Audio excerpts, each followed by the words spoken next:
stream.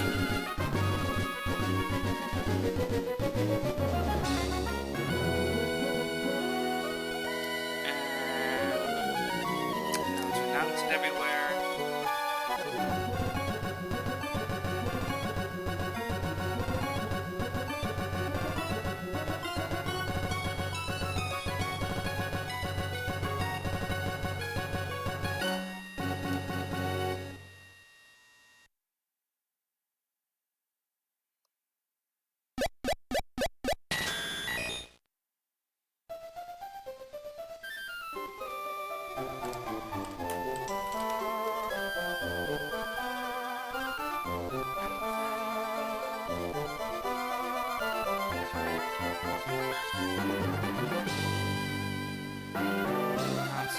Final place I want to announce it.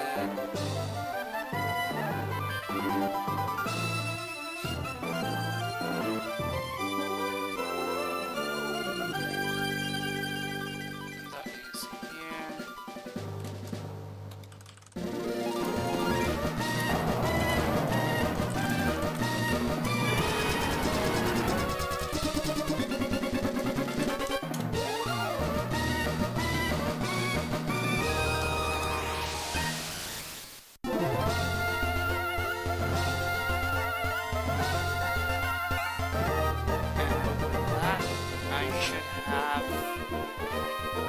Announces everywhere.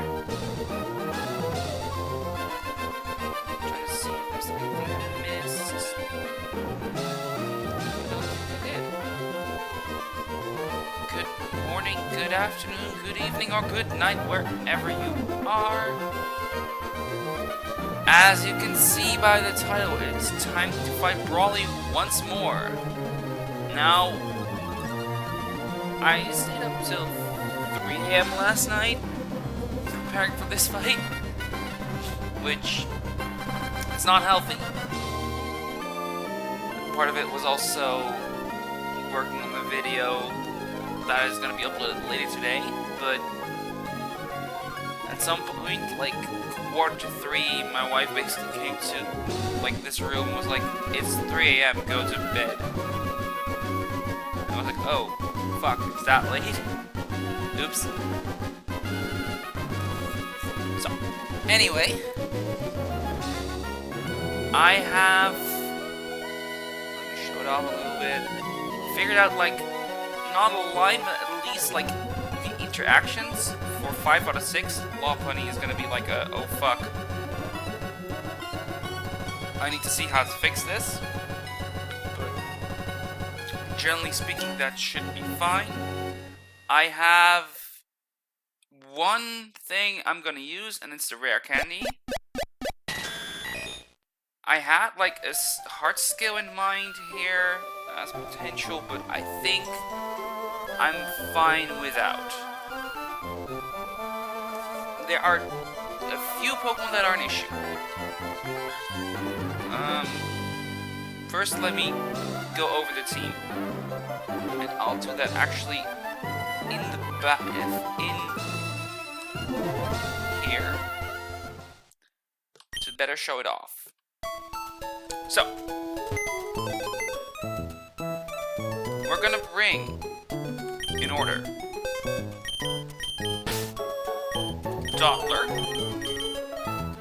who will be tasked almost exclusively with 1v1ing Kubfu.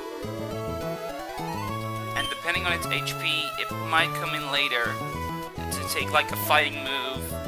But in general, that's all it's required to do. We are gonna be bringing Kingdra, Claire, who will be tasked with 2 Pokemon actually. Both Combusken and, I didn't say it right, and Poliwhirl. It can 1v1 Combusken, KO 50% of the time, and if it's 2-hit KO, I'm fine. And the way I'll do it should keep its HP high enough to where it shouldn't be a big issue. I will be bringing Rhyhorn, as my low punny check. Low punny, like soaking the normal type hits and maybe doing a bit of chip depending on how high its HP is. I will see. We will be bringing Viola, who will be tasked with Intimidate Shuffling, and here's the one resource I'll be using is the Rare Candy. It will be useful for probably Low Punny, definitely Hitmontop, and definitely Scraggy. It's not gonna do basically any damage until like the very last turn, effectively, with the Scraggy. Assuming like everything goes right, it should be Scraggy last. It's usually like that, but it should be the same here. I'm gonna bring Mienfu, who is mostly tasked with 1v1ing the Scraggy and helping out a tiny bit with Hitmontop. By tiny bit, I mean exactly one fake out. Finally, Ramos will be there to help with Hitmontop as well, basically finishing it off. And should be at a decent HP at the point where Hitmontop is out. From there, as you can hear, the only issue I have is Lopunny. I think between like some Intimidate Shuffling and like, maybe some Regenerator shenanigans and maybe some Screams and the speed reduction that Giovanni can bring, I hope to be able to manage. I think I should be able to. I know, like, for everything else, what I need. If push comes to shove, I have probably Dottler as my sacrifice. And it's gonna be for Lopunny, and it will be used to, like, probably get Brawly in after some speed reduction and something like that. I haven't quite figured out that part yet, and I know that's a big part, but I should have enough resources between these four to manage. As long as I keep Viola above, like, it can only lose 6 HP up to Hitmontop. And that is assuming, like, crit upon crit upon crit upon crit, effectively. So there is a bit of health to spare there. In the same vein, it's very possible that Kingdra just kinda one-taps the Combusken, and if that happens, I think the Reflect should still be up. And if that is the case, then Rhyhorn very easily handles Low Punny. So all in all, like, unless I get full-on Murphy'd, I should be able to do this deathless. And the only thing I require is a Rare Candy on Viola, for sure. And if I want a little added safety, I could Heart Skill Kingdra's speed, Claire's speed, to get it faster, to make it faster than the Poliwhirl. I'm not gonna be doing that. I think I have enough safety for specifically Kingdra to not matter for the Poliwhirl matchup. It should come in on a Bubble Beam. It should take... Yeah, there were like a small few things that didn't work out last night quite yet. That was one of them, if I wanted to be safe or not. I think for safety, I will actually give it the Heart Skill.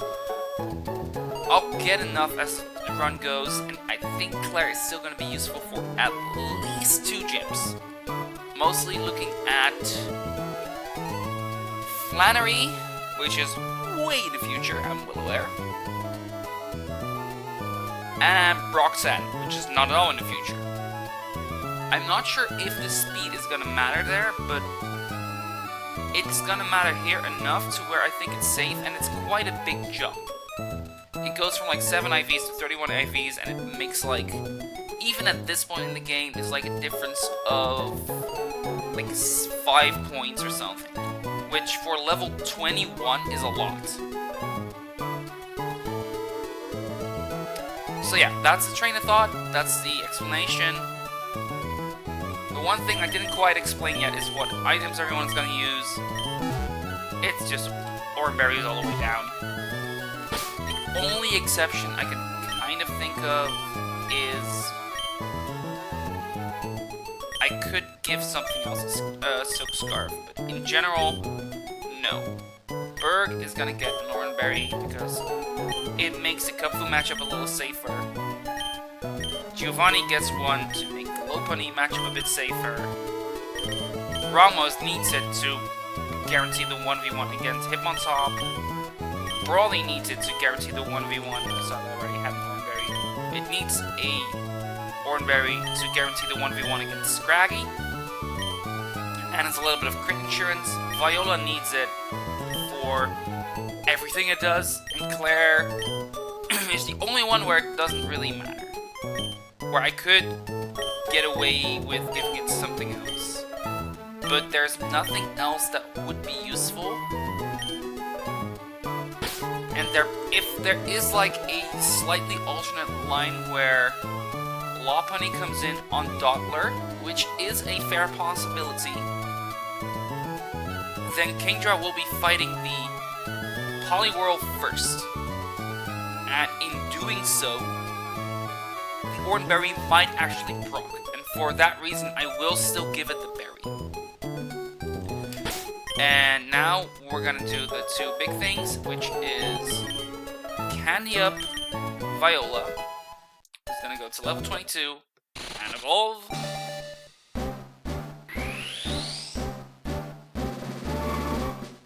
And while that's going on, I'm gonna like pre-select my team real quick.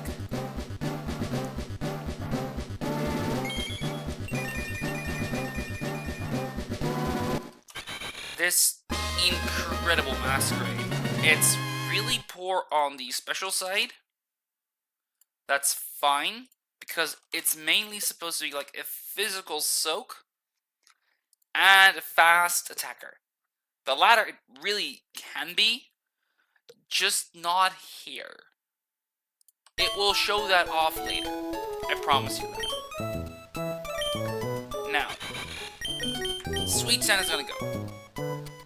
No questions asked.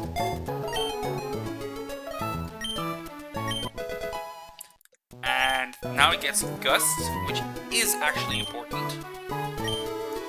Unlike Scary Face. There are scenarios where I would want Scary Face.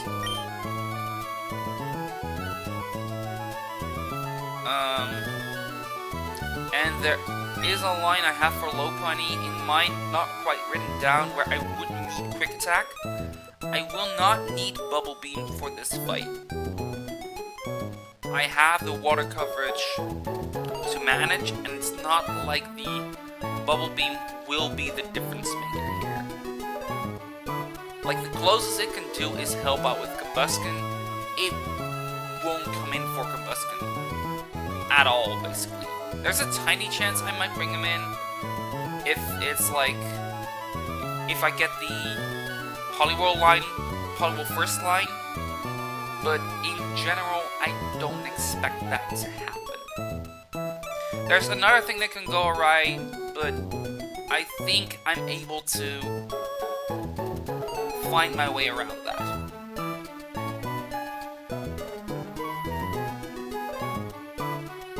And for that reason, I will keep Scary Face for now, and I'm going to get rid of Bumblebee. There is one other thing I need to do, two other things I need to do, because the reason I want to use Kingdra for Poliwhirl is as follows. Kingdra, and that's why I'm going to go to Slayport. Kingdra gets a very, very nice hidden power type. Specifically, it gets hidden power grass. So we're we're gonna go ahead and grab that because Hidden Power Grass is a clean 2-hit KO on the Poliwhirl. It's why I can be much more aggressive as a secret power. The move Hidden Power for Claire. And it is gonna go over to Leer. Because there's no way in hell I click Leer here. Ever.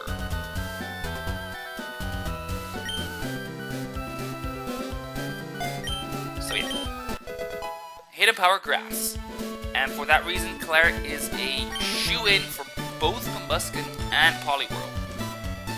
Now, to make it the best shoo-in, and like give it the most reasonable odds of survival, meaning don't get crit like 6 times in a row, I have to maximize its speed IV.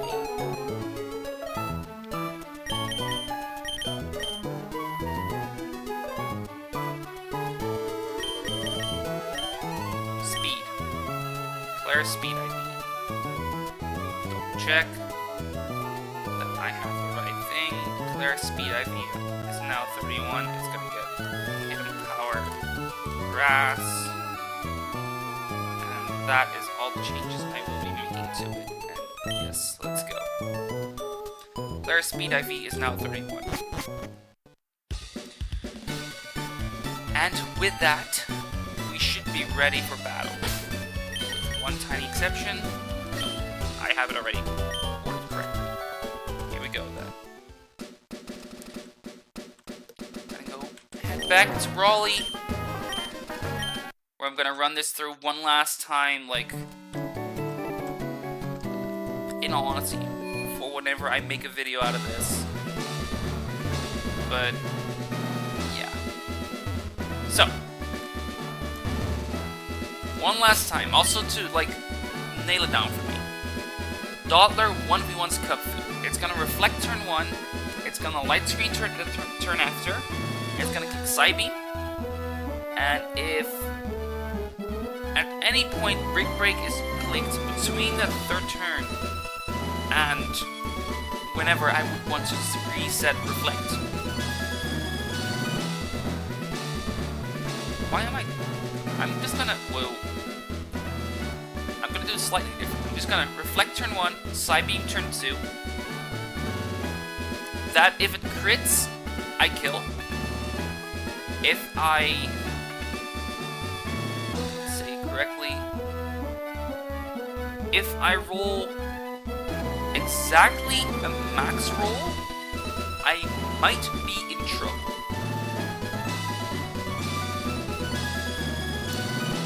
But it is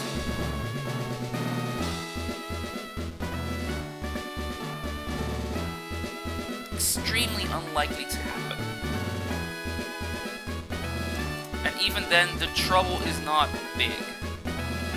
Anyway, Reflects turn 1, Psybeams, and if Big Break is clicked somewhere before I have turn 6, I have to basically wait until either Reflect runs out or he clicks Brick Break, click Reflect, click Psybeam, and we good.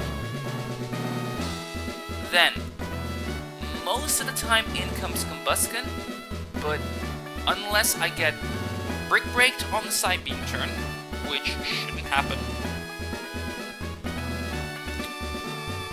or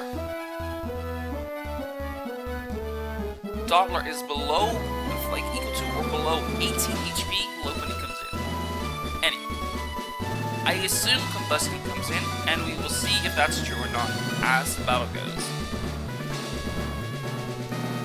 For Lopunny, we switch in Giovanni on the Retaliate. If there's a Reflect up, we bulldoze it and like go from there. I'm not quite sure how to do it yet. If Combusken comes in, Kingdra switches in, takes the Incinerate, and Bubble Beams once or twice for the kill.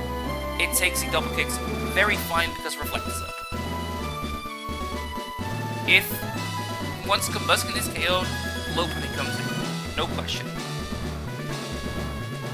If there's the Lopunny line, I will see Poliwhirl instead will click either, like, basically Bubble Beam or Hidden Power Grass. It can click Ice Beam, probably not.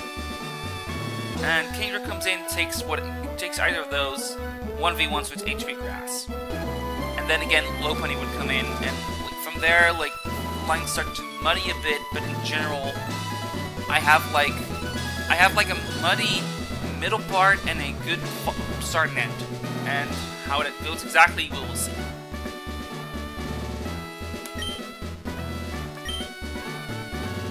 Okay. I'm nervous because I want to do this deathless. I think I can, but we will see. Brawly. Show me the good shit.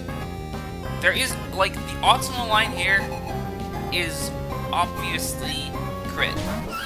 A Psybeam crit would be a guaranteed kill. Anyway, turn 1 here. Kung-Fu, because it sees Sucker Punch as the highest damaging move, it will always click it. I have a free turn to set up Reflect. On this turn, it's a 50-50 to click either Sucker Punch or Random Move. Random Move being Brick Break, Mega Punches, and Headbutt. Of those, Brick Break is the worst. But honestly, like, in general, it doesn't really matter. We are gonna click Psybeam. Well, that's annoying, but not the biggest deal, because I can still set up Reflect, and this is outside of Eopapa range, which was the 1 in 16 issue that I could have. It's gonna sucker again. I can Reflect once more. And now, once again, the same 50-50. Effectively, there's a 1 in 6 chance it clicks Brick Break here. And that would cause trouble. This is fine. This is perfect. Dodler is at high HP. It still has its Auron. This is so good. Dodler 1v on Kung-Fu has been done. And I still have 3 turns of Reflect up. So, in comes Combusken, who sees a kill with Incinerate. Roll of a kill, but it's gonna click it anyways because it's way too much damage to ignore it. Claire comes in on that. I lose the Auron, but that was insurance for the backup. So, he effectively here dealt like 14 damage, which, okay, yeah, that's annoying, but I will manage. There are 2 turns of Reflect remaining. I'm gonna Bubble Beam and double kick the Stickle. Perfect. Optimally, this just kills, because then this line becomes incredibly safe, and I kind of wasted the hard skill, but I'm fine with doing this. Kingdra is really good even for this early. Lopunny. There is 1 turn of Reflect remaining. And that means, even with the boost on Retaliate, it deals pitiful damage to Giovanni. And by pitiful, I literally mean, on a non-crit, 6 to 7. And that is a boost of Retaliate. Now Reflect is gone, and Combusken is gone.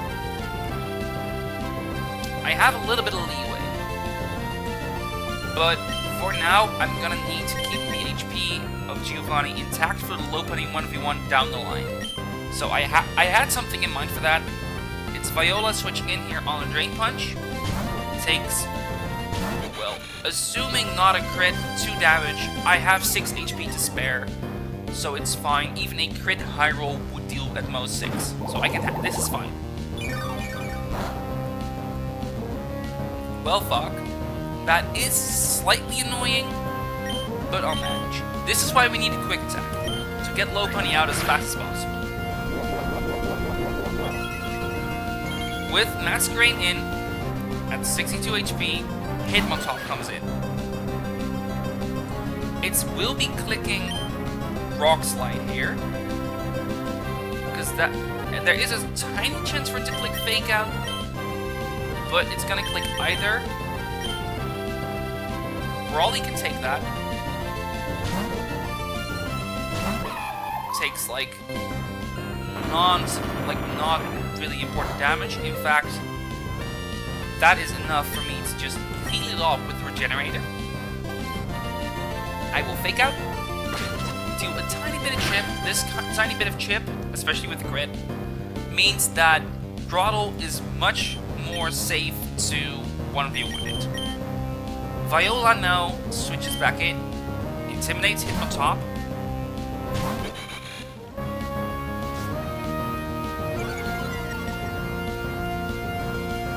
And it once again is going to Mach Punch here.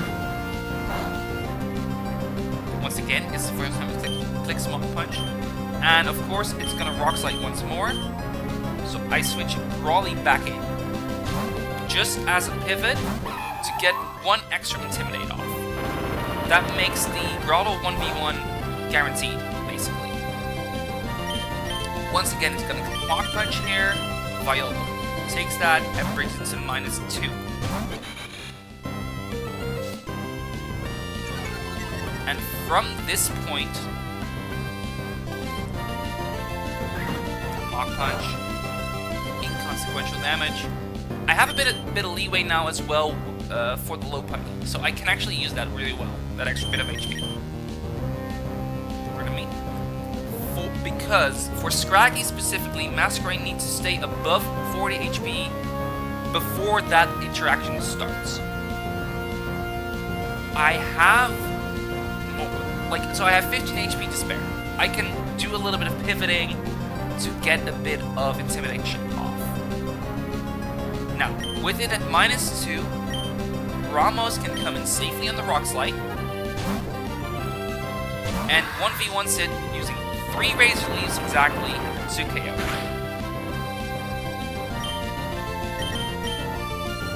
Rock Slide number 1.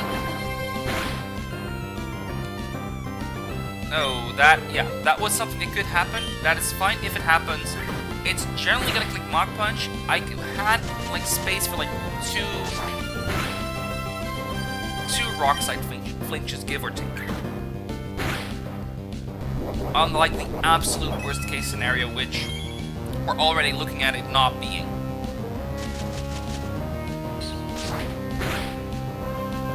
Yeah, basically, at this HP, let me be your ruler, it's 15%. I was gonna like maybe click Absorb here for that little bit of extra HP, but that is a range for me. Because it's at, double checking, yeah, 14 to 15%, so it's at 8 HP. I cannot afford to miss the range with Absorb, so I will just Razor Leaf instead. So far, so good. The Hitmontop line is complete. The Combustion line is complete. Reflect is done. The dot of the Kung-Fu line is complete. So far, so great. Ruler, thank you for your service. We're gonna go back.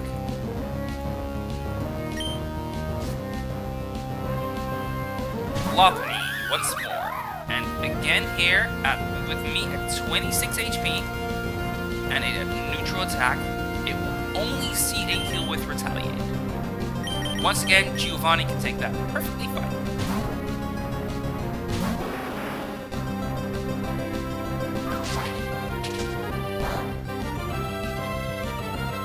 Yeah, it deals significantly more here naturally, but yeah, whatever. It's gonna Drain Punch.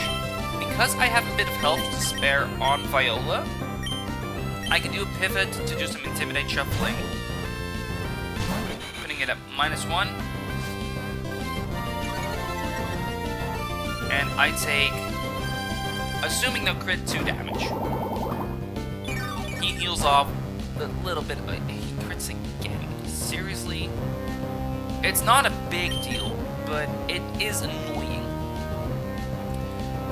Here it's gonna click either headbutt or retaliate. I will, what was my idea here? I do need Claire healthy. I have Ramos who can take like, everything just fine.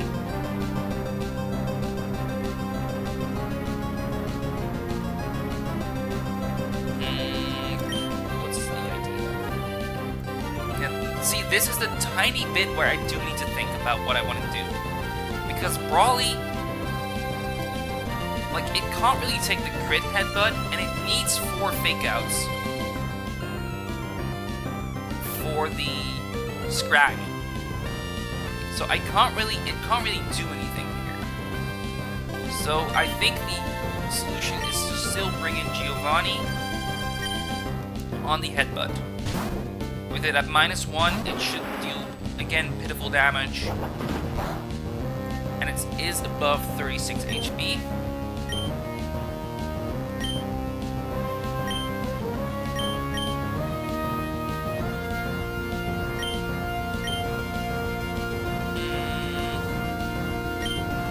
I have 1 pivot, like 1 free pivot left, so I will use that.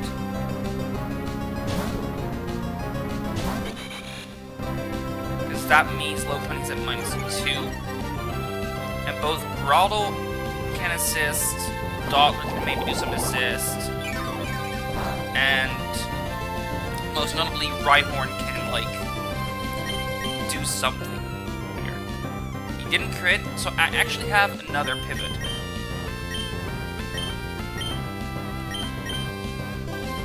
And unless I'm risking a crit in doing this, and I'm not baiting Drain Punch this way, so I do kind of need to go to Giovanni, right? Yeah, I do need to go to Giovanni. It takes even less. And as long as yeah, I'm fine here. I think this is the moment where I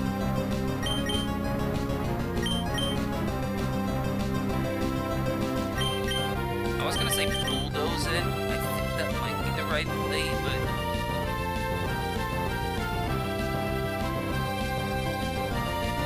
like, the main thing I want to try is get a kill with Brawly, I think. And I think the best way to help out with that is now we switch to Dottler on the Drain Punch, which does absolutely nothing.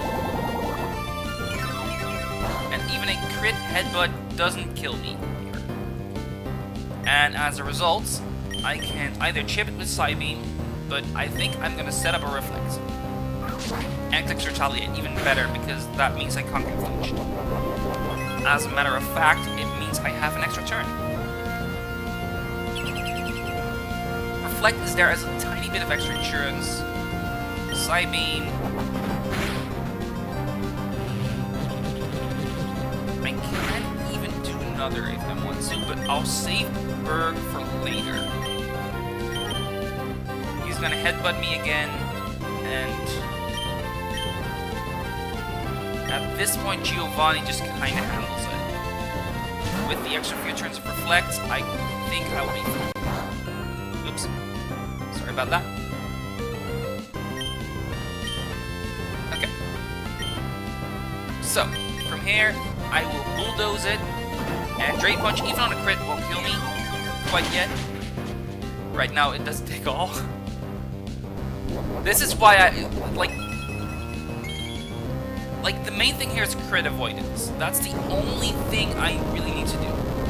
I have 1, 2, 3. I have 2 more turns of Reflect. So I can bulldoze here pretty safely. Unless, and even if I get crit, I have a backup. Okay, now it's slightly scary, because a high roll Drain Punch, and I mean a 1 in 16, it needs a max roll, is a kill. but with low cunning now at -2, and it being at such low HP, actually no, there's a safer line. There's a way safer line, and it is to bring in Viola on that final Drain Punch. It can take it just fine. Even a crit means it's above the 40 HP threshold I put up earlier.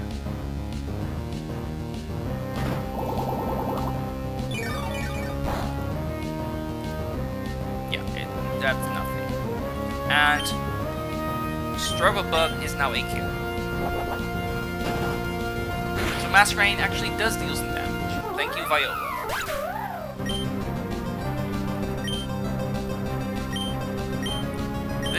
So far this feels really, really clean. Okay, in comes Scraggy. Okay.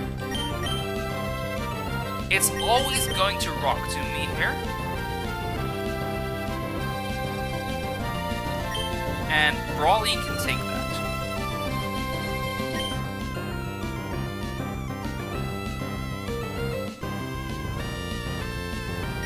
Yeah, Brawly is slower. It's brave and low speed IVs, and as a result, it is slower than the Scraggy, which kind of sucks, but it is something I can work with. I will click Fake Out to do a tiny bit of chip. Now I am going to Rock Smash it once. The reason being, despite me being faster, I need that little bit of defense reduction for the fake outs that I'm gonna do. I will switch to Viola on Power Punch, neutralizing it. And getting some regenerated chip. It will still be a +1. Oh, it's gonna click rest here already. Interesting. Well, as long as it's not gonna shed skin, I can just click Gust here. It's guaranteed 3-hit KO. So if he doesn't wake up through shed skin, okay, well it did, but whatever. I was fine there. So Brawly can come in on it. Once again, click Fake Out.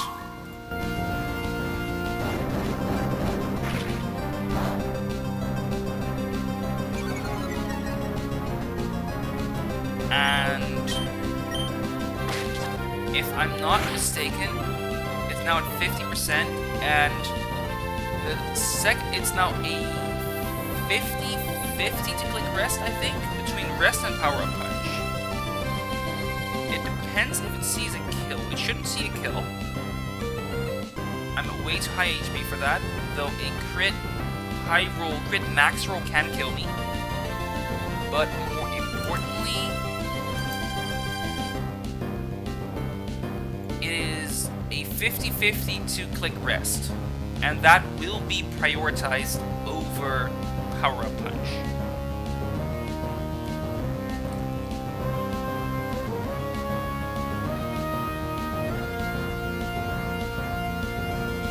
So I will just go to Viola once more. Do this little dance a little longer. In part because if he rests again, actually he is now not at +1, he's now at -1 actually, right? That is such a big deal, because all of a sudden Yenvu can 1v1 it.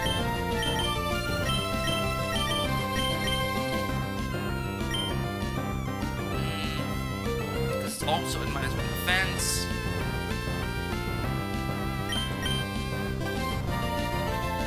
I'm gonna scary face it here. I have an out now. I have a guaranteed way to fix this, to like resolve this and be fine. If Shetskin activates, it's fine. I'm just gonna click Gust here. This is his second turn of sleep, so right now it's gonna wake up. Like it's either through Shetskin. Wait, am I miscounting? No, I'm miscounting. He's still asleep. He's still asleep this turn, so that was actually pointless. I don't believe.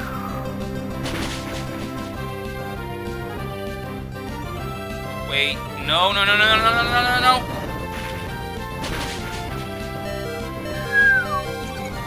I goofed that really hard. I did miscount it. Crap. Okay. It wasn't a crit, and I'm still faster, so Gust kills.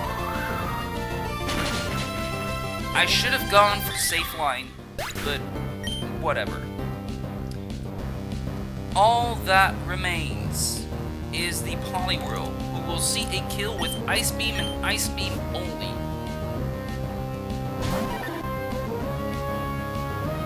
Two better bait moves.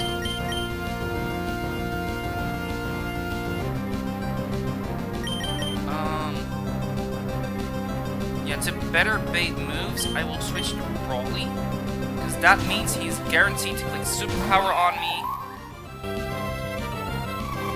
after this Ice Beam.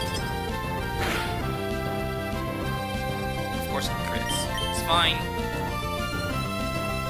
I'll fake out it, because, like, this last one, I can do this basically freely. I'll switch out on the Superpower into Berg. Because in doing so, it should either click Bubble Beam or Ice Beam, basically.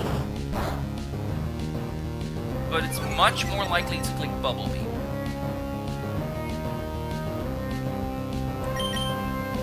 And this is where Claire can come in. And if it 1v1s with Hidden Power Grass. There is like a tiny chance of it, like from here on out, it's gonna click Ice Beam, so that is a tiny issue. But I've got like backups for that. Probably. I've got a few turns as well if he clicks Ice Beam. And it didn't even freeze him. And we have a Deathless Brawly. Let's fucking go. Let's go. That felt good. That felt really, really nice. To just... It was a little bit of freewheeling, and I'm well aware of that. But in general, that was a very, very clean fight. With one exception. And that is fully on me, because I knew that. I knew I should have switched out. And I didn't get punished for it, thank fucking God.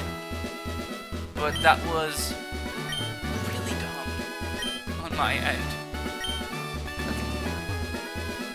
But Brawly has been defeated. And it's a Deathless Brawly with a gorgeous box. And with Brawly defeated, there's a few things I get access to. There are 3 to 4 new encounters. And I probably will get 3 out of 4. I'm not gonna do Rustboro because of the fact that you can get the fossil there.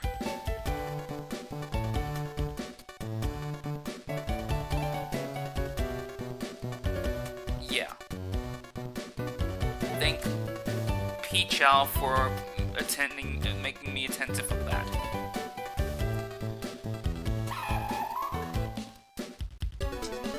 Anyway.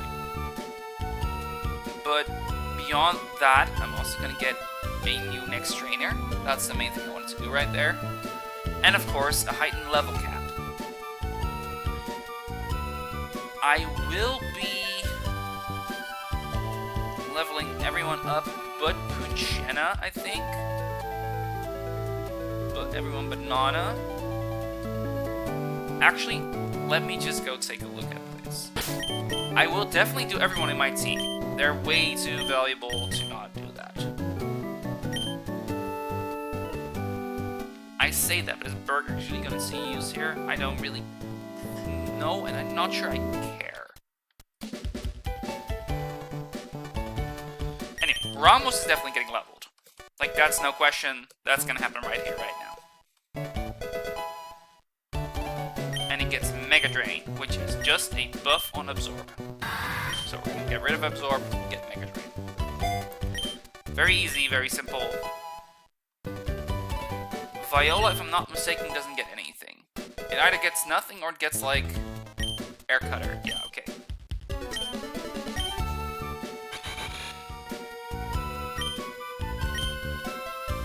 I'm gonna get rid of Gust. Like, even in the scenario where you don't want to hit both with your move, it's generally, like, that's so niche, I don't think it matters. I think Scary Face is gonna be more valuable at times.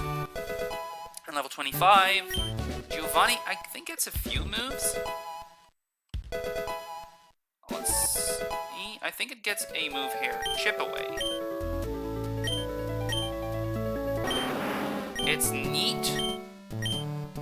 It is an improvement on Stomp, especially considering the fact that I will never flinch with low Piss Spore speed of the entire Rhyhorn line. Claire, obviously, is gonna get leveled, and it's gonna get Aurora Beam, which is good coverage. I'm gonna get rid of Hidden Power for the very, very simple reason that I can relearn that. I can always get rid of Twister or Clear Smog at a later point. I will... that's the... like, this is one of the few that I'm like, should I wait? Mienfu. It gets both Bounce and Drain Punch now, though. Yeah, no, this is 100% gonna happen. Well, that is... Ambulance, I think. Old Ambulance, but... anyway, Secret Power is gonna get... gonna be moved off the team. And... for Drain Punch... I think I'm gonna get rid of Force Palm. I believe, like... the damage of rocks, like... the combination of Rock Smash and Drain Punch is more valuable than the combination of Force Bomb and Drain Punch. Yeah. Okay. And Berg here. Dodler is not going to get any moves until level 30. Once it evolves. And even then, it's going to... like, so... leveling up Berg here is not going to be relevant for a while. Unless I want to use it, in which case I'll level it up then. In the same vein, I will be leveling up Flachinder, who's definitely going to see use. Flaffy only gets Confuse Ray, that's not really relevant. Litleo is not going to evolve quite yet. And only gets nothing, so I'm gonna wait with that as well. Tortuga gets Rock Slide, so I will actually level up Tortuga. I'll definitely level up Choodle, because that evolves it. And looking at Execute, it gets Energy Ball.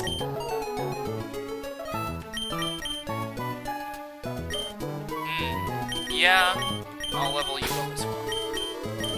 And that's everyone I will level up for now. I'll put these, like, aside to know that I didn't fully level them quite yet.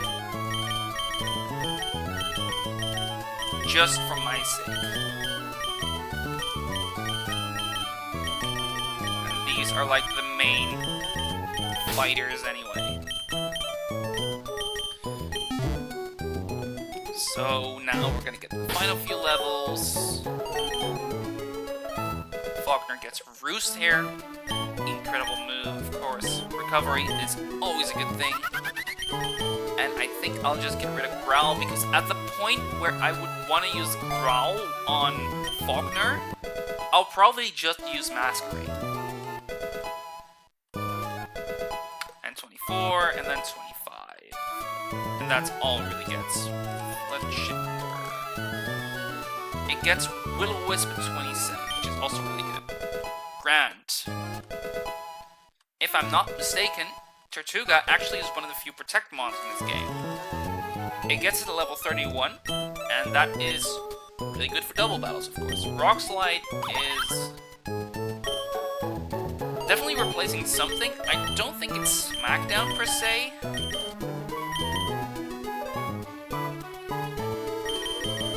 Even though, because it deals the same amount of damage as Smackdown if it's a double battle, but it is spread damage. Is there any niche where that's important? And is that more important than Whirlpool niches? I think the answer is no, so I will get rid of... I think both of these are kind of pointless. Like, there's very few scenarios where I want to click Smackdown and not Rock Slide, basically. But I can think of scenarios where I'd want to click Whirlpool with the Pokemon on whatever fight I'm at. So I'll get rid of Smackdown for now. Smackdown's utility could also have been useful at some point, maybe, but... And now we're gonna give ourselves a little Dreadnought.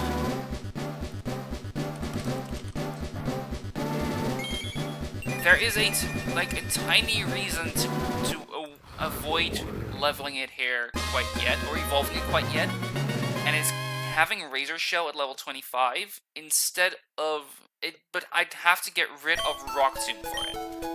And I don't think that trade-off is worth it when I have Water Pulse, and I believe this Dreadnought in particular is already somewhat specially inclined. So yes, Razor Shell will do more, but I think the coverage is better than the pure water damage. And if I need pure water damage, I have King Dread. You know? It's special, sure, but at Milo here, getting Energy Ball over Bullet Seed. Because I'm at the point where Bullet Seed should fall off really quickly, and the difference in power, there's a lot that needs to go wrong for Energy Ball to be inferior to Bullet Seed.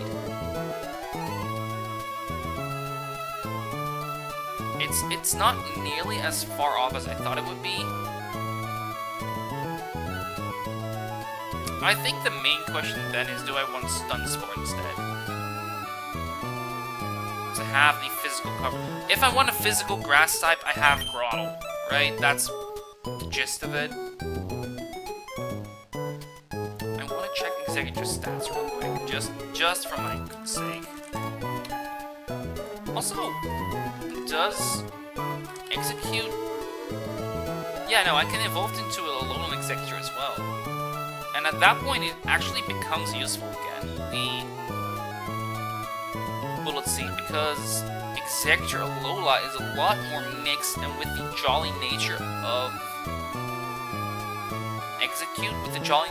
Execute, I think it might actually be worth keeping it. I'm gonna look at the base stats. Yeah, it's 105 or 95 attack. So it is a difference,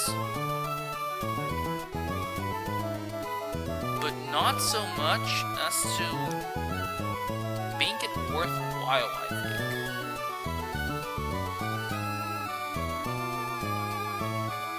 There's one more thing I want to check. Yeah, if I evolve it at the right time, it also just kind of gets access to a Wood Hammer.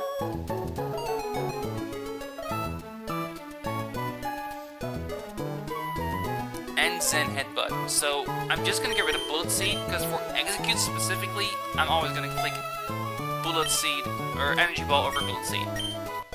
I'm not gonna risk it on a 50 base power move, which can upside to like 125. You want the safe lines, not the YOLO lines, basically. And Wake is gonna get 25 as well. Here we go. That's everyone leveled up. And I have used a fair bit of resources, but it's fine. I'm also getting a new resource, our next encounter, Petalburg Woods. I will go back for now to Petalburg.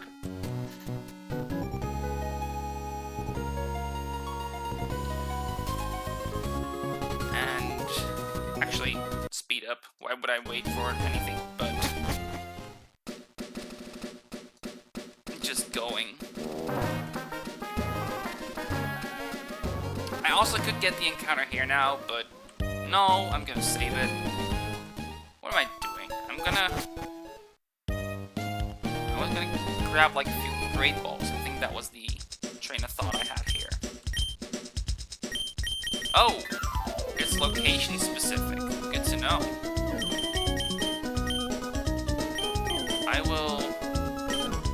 I shouldn't need potions quite yet.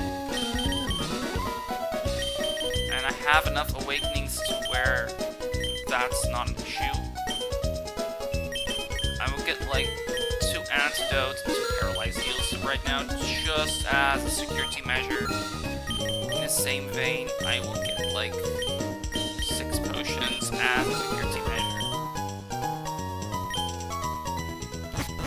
I'll get great balls in a little bit.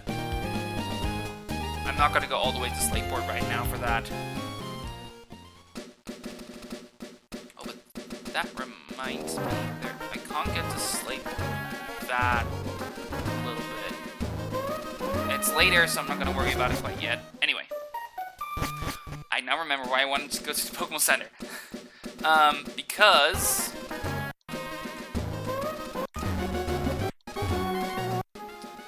I wanted to repel trick.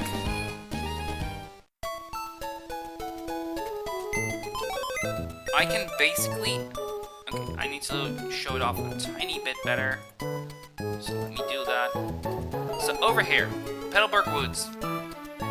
As you can see, one of these has a range of levels. 5 to 14 as opposed to just 14. That means I can make sure that I don't encounter that by using a level 13 Mon as my lead to repel trick. Get my grass answers.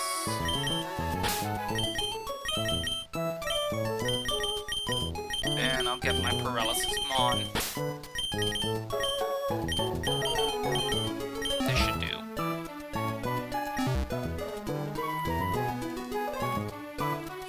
Yeah. And I need to use exactly 1 rare candy on exactly 1 rare candy on Nana to ensure I basically don't get Bellsprout. The reason is the Bellsprout line is not that good. There are better options there, most notably Shroomish, Steenie, Chikorita. I think those 3 and maybe Gossifleur are, I think, the best encounters here. I'm not like foremost expert on it, but yeah. I have my repel active, and we're gonna see. I will get Shroomish. I want to double check. It can be either Effect Spore or Poison Heal. If it's Poison Heal, that is incredible. It right now knows Stun Spore, Poison Powder, Mega Drain, and Tackle. So I will switch in Elisa to take whatever, get a Thunder Wave off, switch it out.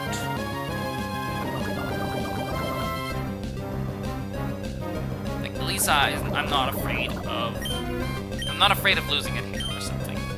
Thunder Wave, with the changes of this game, I'm guaranteed to paralyze. It's basically, Thunderwave was given toxic properties in the sense that the electric types cannot miss it. And now we switch to Ramos on whatever it can do. I think, is the power immunity in this game? I don't know. I will see.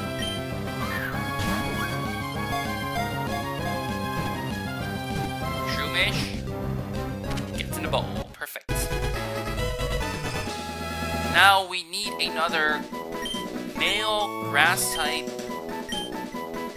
gym leader or whatever. But I think those are very sparse already, because I've used basically the two that are there. There's one more, and it's Silent. There's two more actually, because it's also Brassius. I think Brassius makes more sense for him. So I will call you Brassius.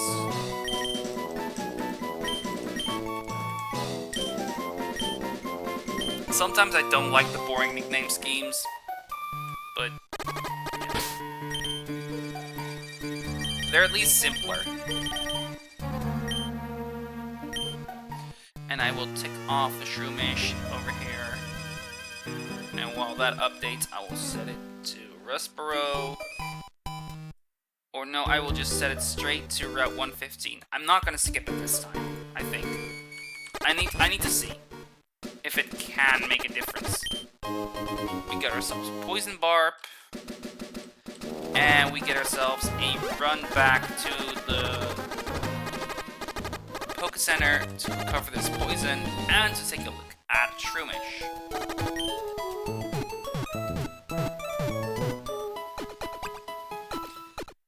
Poison is gone. Let's go take a look at that Shroomish. The Shroomish right here. It's holding a tiny mushroom, which is nice. I don't really care. What are you? Poison Heal. Yes! It's Impish, which is fine. On the better end, but not great. Like, you'd prefer an attack boosting nature, but defense boosting and special attack lowering is probably fine-ish. You used a little bit mixed, but eh. And the IVs. Holy. That is a good attack. That is a great defense. It's still a good special attack IV. So the few grass type moves, like special grass type moves you'd want to use, are still effective. Fine speed. The special bulk is a bit lackluster, but all in all, I think this is something to be content about. In general, like, the last run, and as you'll see in the upcoming video, Breloom is so good in this point of the game. You get access to Mach Punch, you get access to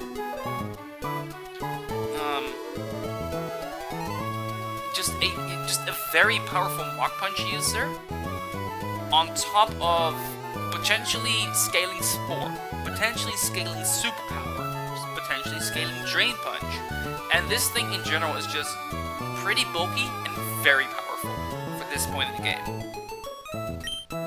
All in all, really good. Let's get him up, because I will 100% want to use it.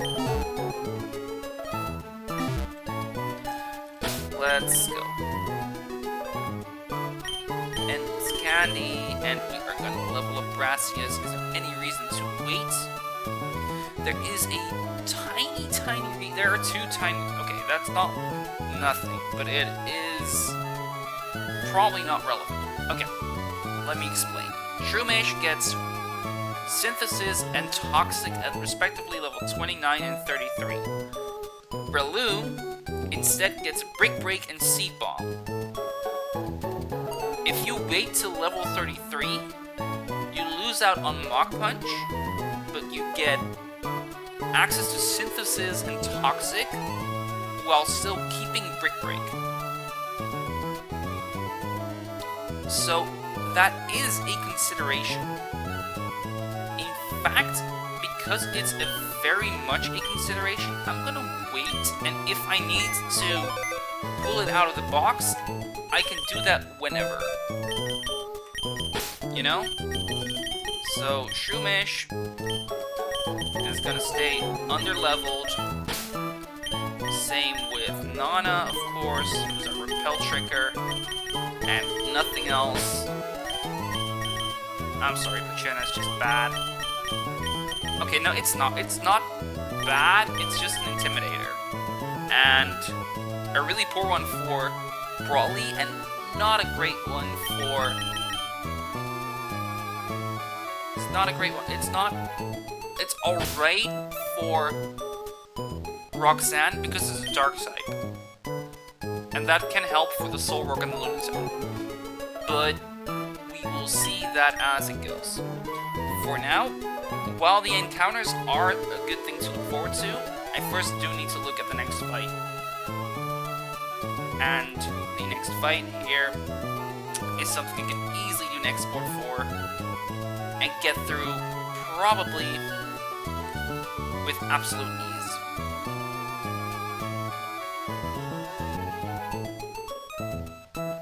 Import, boom, overwrite. And I'm gonna do a little bit of an extra thingy with the 4 mons that I waited with. Shroomish holds nothing, but it could be a level 25 Breloom, Mega Drain, Stun Spore, Poison Powder, Mach Punch. I think I will keep that. I will actually get rid of Stun Spore for Headbutt for the very, very simple reason that it might actually come in handy at some points. It won't, probably.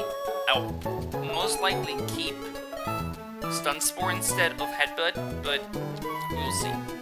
Litleo, like I said, is gonna get nothing. It gets Flame Burst at 26, but that's it. Flaffy can get Confuse Ray at 24, not worth it. Dottler doesn't get anything. And Poochyena, if it wants to do something, it's as a Mightyena on level 25. In which case, it does get Yawn, which is good. Forcing switches. It gets Fire Fang. I'm actually gonna do this. Thunder Fang, Fire Fang, Ice Fang, Bite. And it would not have Runaway, it would have Intimidate. And I add these to the team and put them, like, in the back box, basically.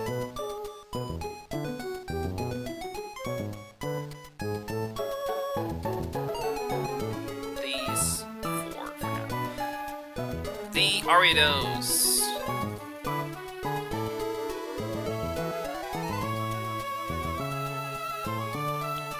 Why is Fletchiner out damaged?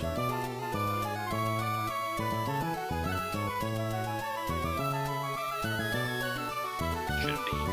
Exactly, no. It's a range. That's a range. So, first off, this next fight is Bugcatcher Lyle. That guy. Has the Ariados, the Kricketune, and the Ninjask. Only a Ninjask poses like any sort of real threat. In fact, the Ariados is kind of a crit machine, and Dreadnought has, of course, Show Armor. So I can just kind of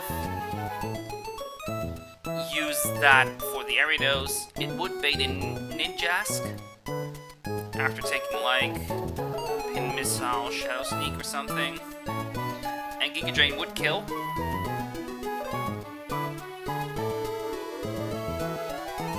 But I can just kind of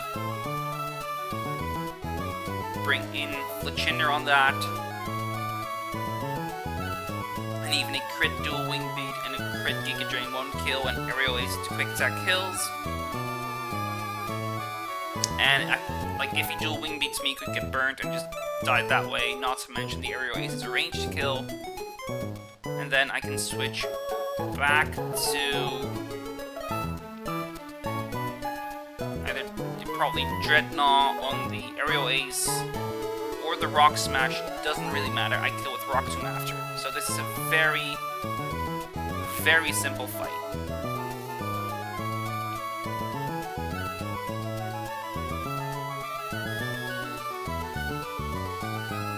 I will also actually, for my stream, where do I do that again? Because you can do the update stream thingy in OBS, I believe, but I don't remember where.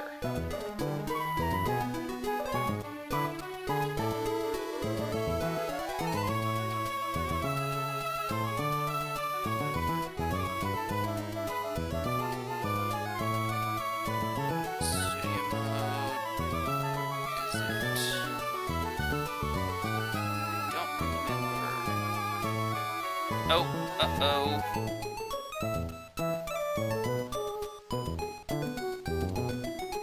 That is another ban.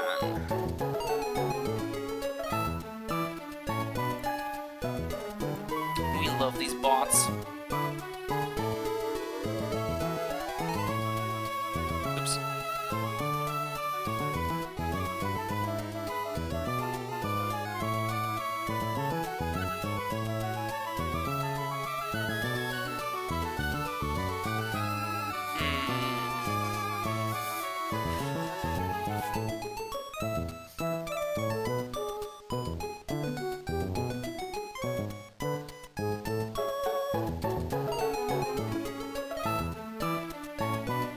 See if I'm missing anything.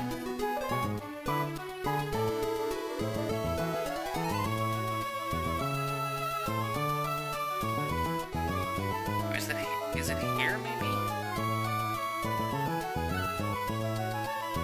Oh, there it is.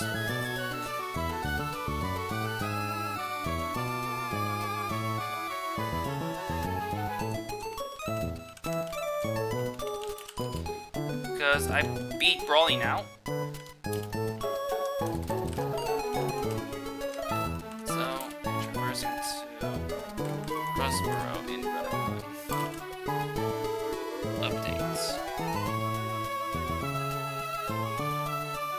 Alright, that's the main thing I wanted to do.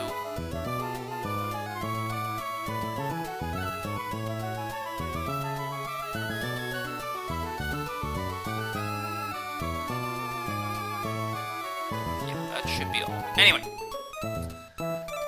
this upcoming fight should be very easy, and it involves just 3 Pokemon, in fact just 2, being Fletchinder and Dreadnought. And if there's anyone that could be useful, it's gonna be this guy, this guy, this guy, and this guy. It could also be Litleo, but I'm fine. Like, it's not gonna be relevant.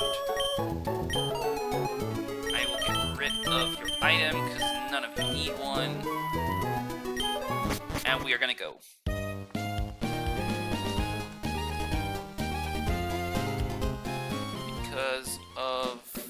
Because this is just very, very simple. I do want to check if I missed an item just real quick, just in case. Or finished, like, taking off an item, maybe. I got the Everstone. I do not have the Poison Barb.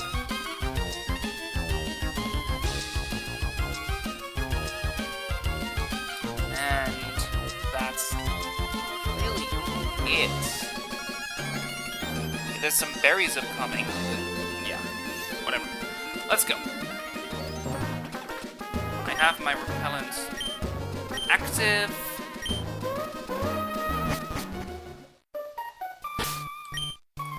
And I have the right lead. I don't need any items. There's the guy. Our next bug catcher. What did I say he was named again? Bug catcher Lyle.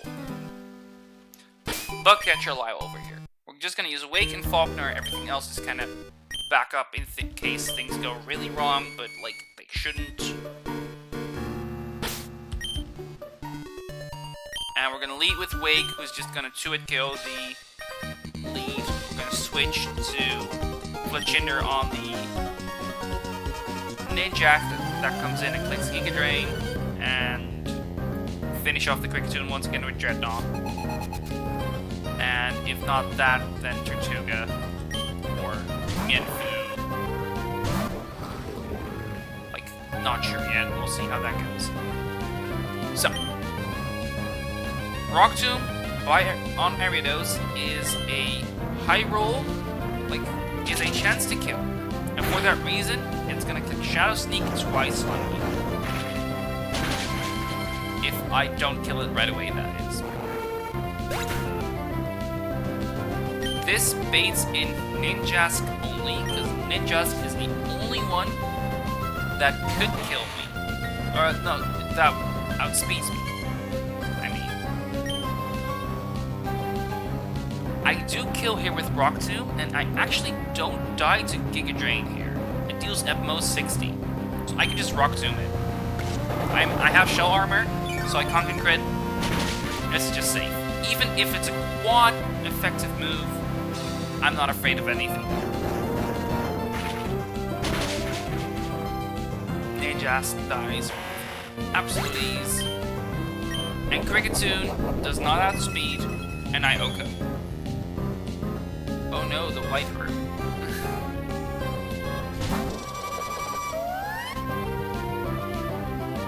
Quickatune. Slower, dies in one hit. Guaranteed. We move on. I'm way overcomplicated this. Not that it was complicated to begin with. The next fight is probably equally easy, but I will need to see. I bring it up. It's Bug Maniac James. This guy over here.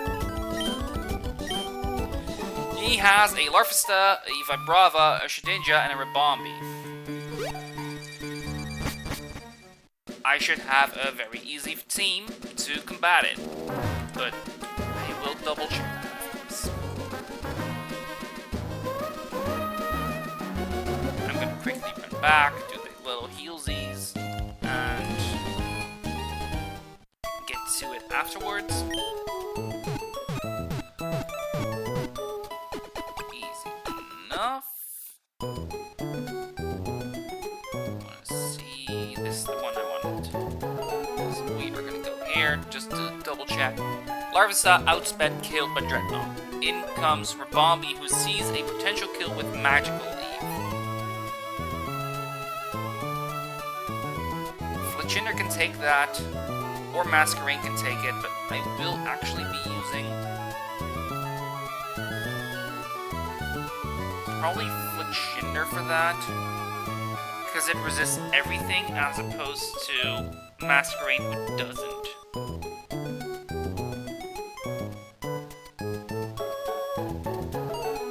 Yeah, I'll bring in Fletchinder, Flame Charge, Aerial Ace, kill.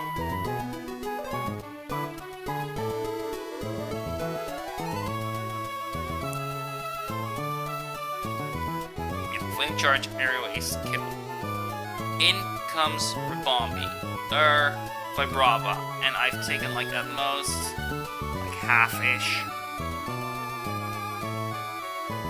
Even half-ish, it's like this. And this doesn't assume crits, but like, you really need to. It's yeah, in any case, because in every scenario, Vibrava comes in.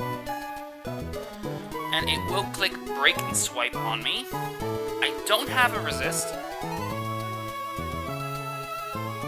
but I do have a Dreadnought and a Kingdra, who both outspeed and have a chance to Oko. If I give it the Never Melt Ice, this doesn't. If I give this a Never Melt Ice, it does. Even through the Yachi Berry, it kills. So Dreadnought comes in on the Breaking Swipe. Oh, that would put it to -1, of course. Can I bait Bug Bite? Yes, I can. I'll bring Dottler to bait the Bug Bite, then go to Dreadnought and KO it that way. Because that is guaranteed to bait Bug Bite. Yeah. And then finally, in comes Shedinja. I will just switch to Dreadnought to Fletchinder just in case, and KO it. So this is once again a very easy fight. It just requires me to put on an item. Oh no.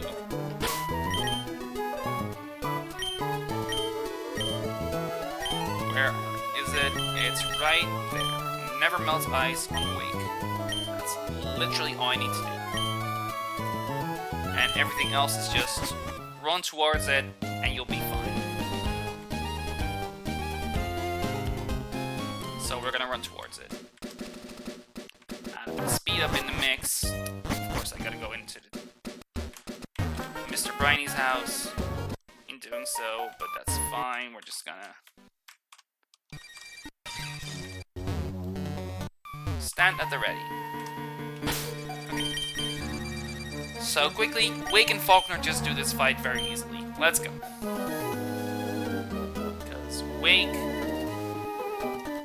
into Larvesta, which is the lead of our little Buck Maniac friend over here, Buck Maniac James, once again. Yeah, he's just gonna be outsped and killed with Rock Tomb. Easy. Moving on. This, because he sees that I can kill and outspeed Vibrava and Shedinja, Ribombee comes in and sees a kill, potentially sees a kill with Magical Leaf. In any case, that's the move it's gonna click. If it's not, it's gonna click Fake Tears. Both of them are fine. I'm gonna switch in Fletchinder on Magical Leaf. And I will Flame Charge here while he Draining Kisses me. The reason to do Flame Charge is just to get the speed boost and finish it off that way. I could also have given it a Silk Scarf to get the guaranteed kill through Aerial Ace and Quick Attack, but this is slightly safer. And a crit just kind of high roll kills. Oh no, not high roll kills, it just kills. It doesn't matter. In comes Vibrava. And Vibrava here is going to click Breaking Swipe. I did need a third that I forgot to bring, but I have backup strat. It's just, I'm going to click Aerial Ace here first. And that already does it. Because the main issue here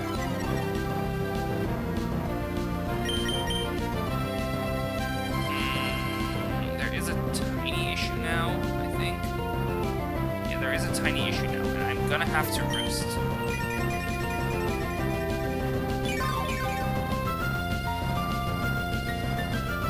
Just to get, like, my health up a bit. I think this is up enough, but I'm not sure yet. Also, that can happen now, because I prolong the fight. I'm just gonna roost again, just for safety. In general, it shouldn't be necessary, but... Right, he can roost as well. It doesn't matter anymore, though. I will just...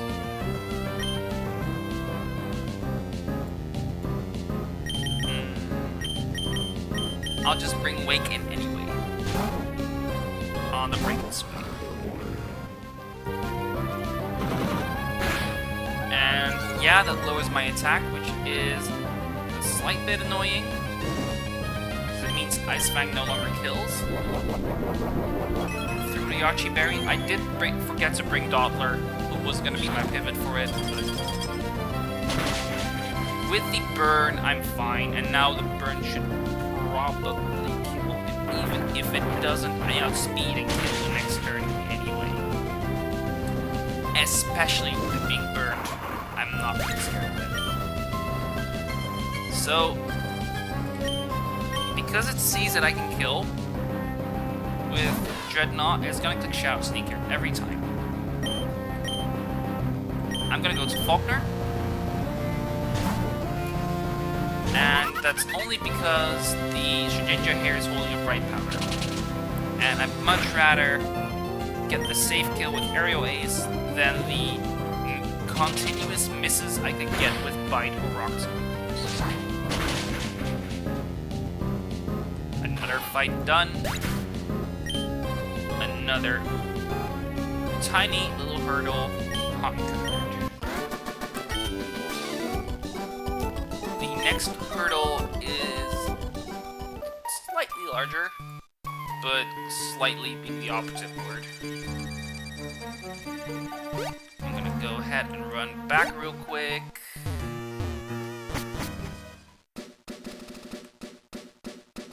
And get my heal in once more. There's a quicker line there, isn't it? And it's through the rightmost grass. Anyway. Go to DC. Heal. While that happens, we'll take the Falcon page. The long and short of it is, Furfru is annoying, Mighty Anna is not. Because Mienfu can kind of 1v1. That's not true. Because of the outspeeding, that's not true.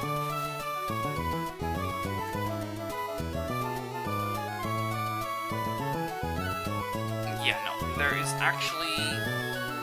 The safest is probably to lead with Mienfu.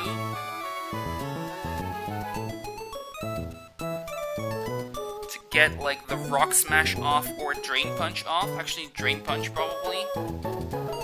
If I get low, I'll switch out.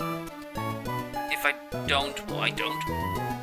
I can switch to Fletchinder on the Covet and even the Headbutt.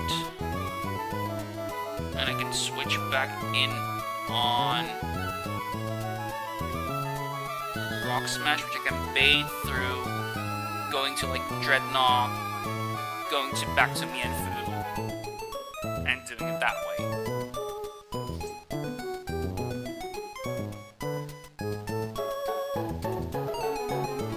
Yeah, I think in general Mienfu 1v1s to Furfru. I'll bring the backup of Masquerain and Kingdra, because they are special attackers, and in particular Masquerain has, of course, the Intimidate. Dottler doesn't need to be brought.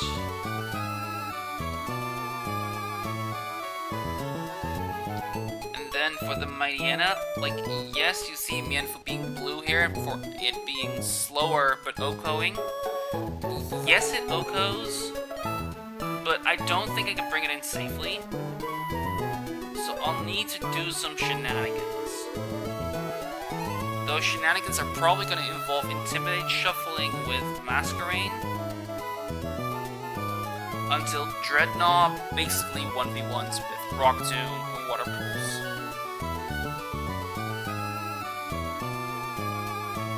I think that's the gist of it, and I'll probably get some Fletchinder pivots in as well to like maybe get rid of, maybe get it to burn, something like that. I'm not really bringing much of a plan. I'll bring Grotto as backup as well because it's also very much capable of 1v1ing after some Intimidates. And I think with those 6 I should be fine. I'll equip some berries just in case, but in general I should be fine. I'm battle ready. We're bringing not you, and not you. There is an argument, there's a tiny argument for Grant, but like Dreadnought right now does Grant's job better. That's really all it is. it takes like a tiny bit more damage, but in return it deals a lot more damage.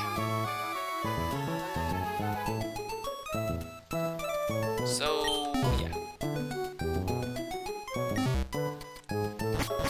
we're gonna pardon me. We're gonna get ready. I will be leading with Brawly.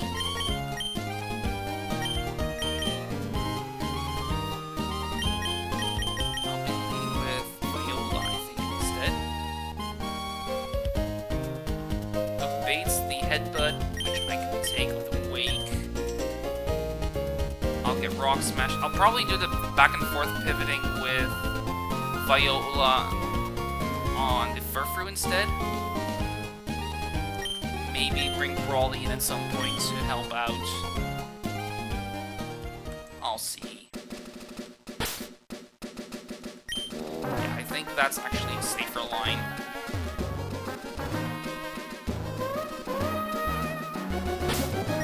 I will give...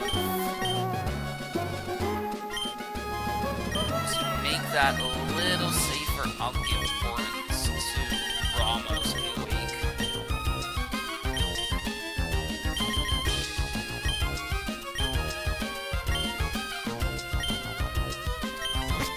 Like that, and I'll probably be fine.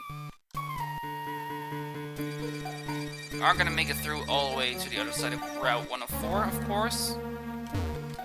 Not that that is gonna give me any new encounters, but it does give me access. I will be getting 70 cherry berries. That's nice. That's really nice to have. And 77 RnBs. Thank God, because I was running low. And of course, we get ourselves the best items in the game. A revive, another revive, and I believe it's only a super potion over here. And I think the other 3 spots are like empty.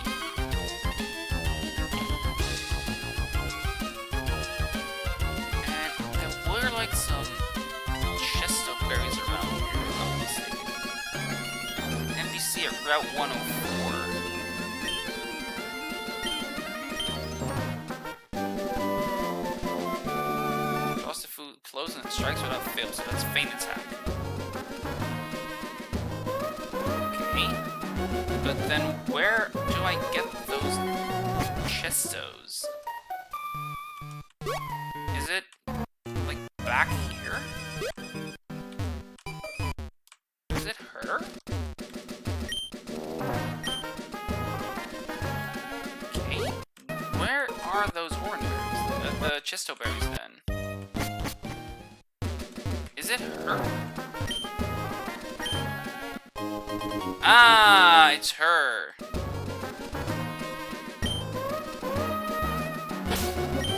Okay, I did not know that. That's 10 chestos as insurance. Good to know.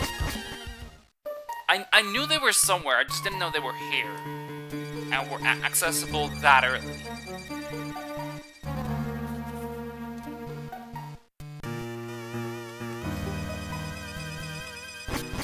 But that is good information. And there's a little rich boy. Once again...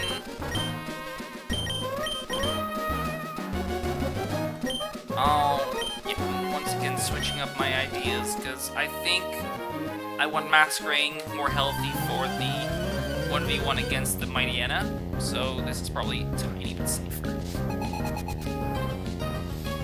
Because in comes the Furfrou. And I am going to fake out, do a little bit of chip, not a lot, and here Furfrou is going to click probably covet, maybe headbutt, but probably covet. I will Drain Punch. Even on a crit, this won't kill me. As a matter of fact, I'm going to heal quite a bit back. That is a high roll. And that is not enough for me to be out of range. So that's annoying.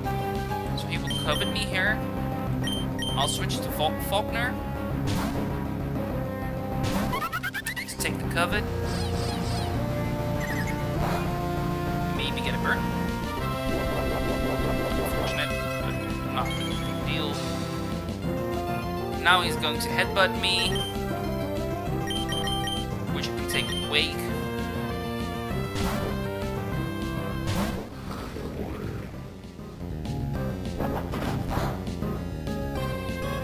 And now he is going to Rock Smash me.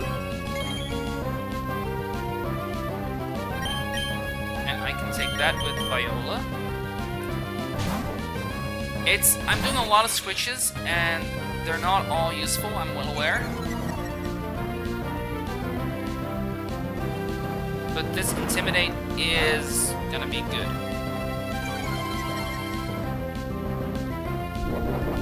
And right now it's going to headbutt me again.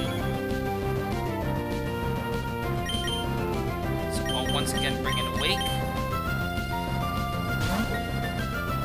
And from here, I will 1v1.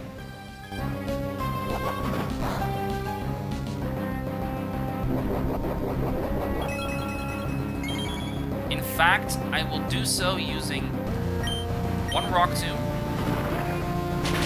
As he clicks Rock Smash.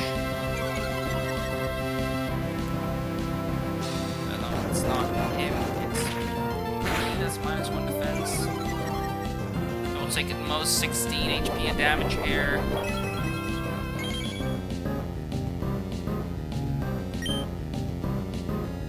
Rock Tomb slightly outdamages Water Pulse even.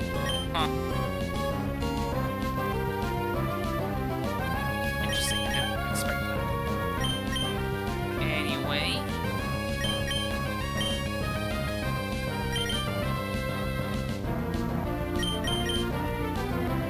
Because of the fact that I need Wake for Mighty Yana, I'm going to switch out right now to Viola, take the Rock Smash.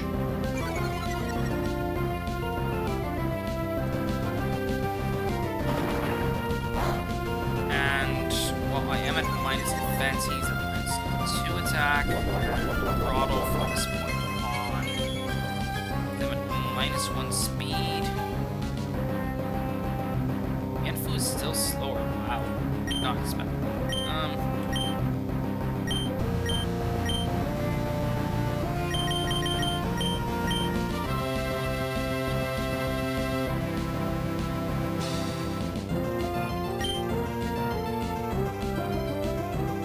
I think from here, Kingdra can just kind of do the trick.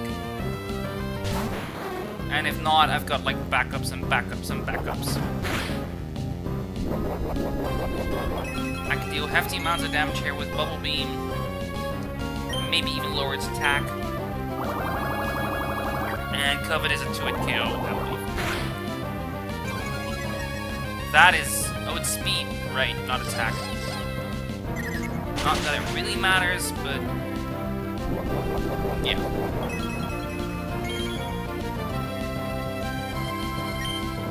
And Bubble Beam finishes the job. In comes Mighty Yana, who will click Covet on me. Or Crunch, could be both. They are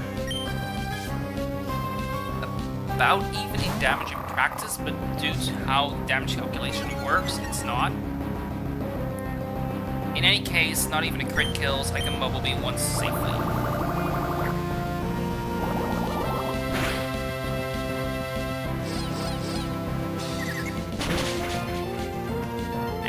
Now it's not safe anymore.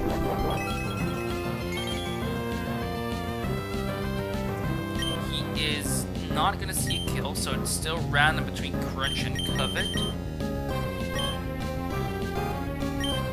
And I'd rather not have Fletcher take the Crunch because a crit Crunch doesn't kill quite yet. Okay, so that's fine.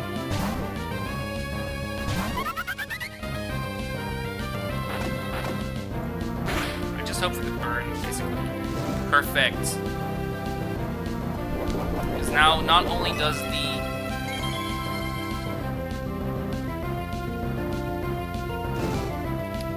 now not only does he no longer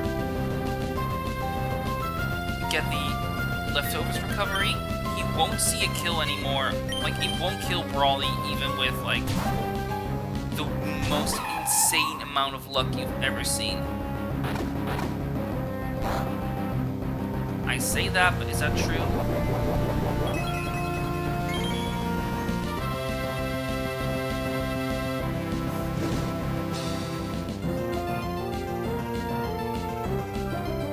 Yep, that is true. So Drain Punches kills.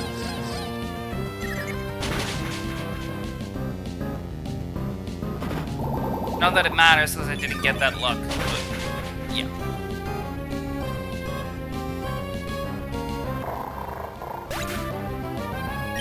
And that's another one down, and now we get to...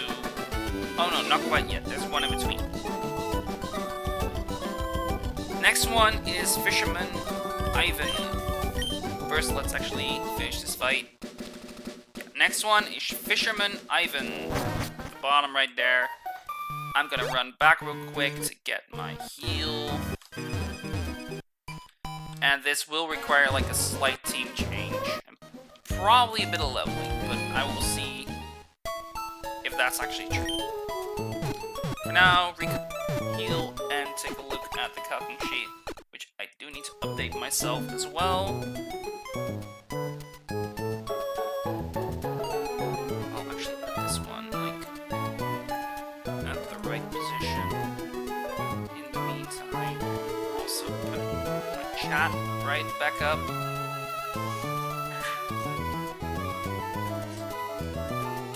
Get through the chair squeaking and take a look. Quillfish, Flappy 1v1s. But it also does for Seadra. Pardon me. But their Execute does the same thing and can not take the crits Aurora Beam because Sniper, right? But Grotto can, and he can just 1v1 with Mega Drain instead.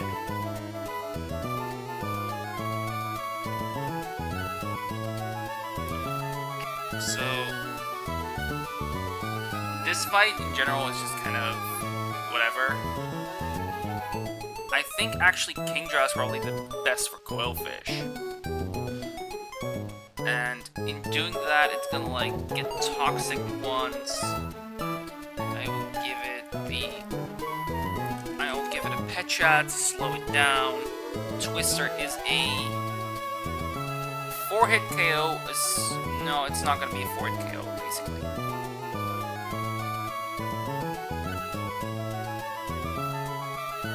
Almost considering Brawly, considering the poison, but Venoshock will see a kill, so that's not an option.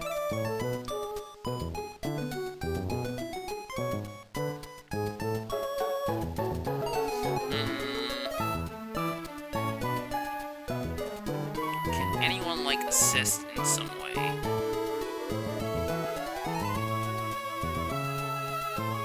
Dottler, actually. It takes a fair bit from dive, but it can set up like screens and side beam it for like heavy damage.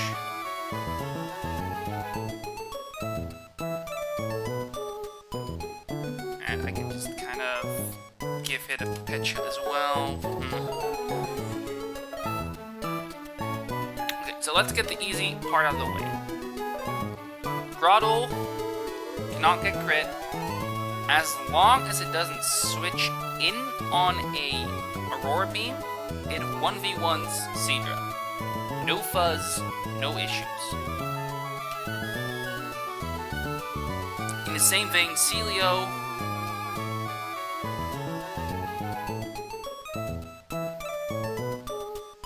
Mienfu is barely not able to kill, but it outspeeds and can Drain Punch it for very heavy damage. Recovering off basically anything it can throw at it. Yeah, Mienfu 1v1 Celio, effectively. Dreadnought can probably do the same, but is a little less. It's equally safe. It's actually safer to do so. Never mind.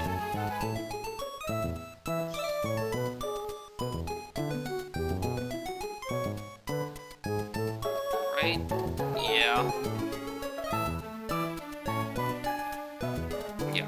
Dreadnought's actually safer to do so.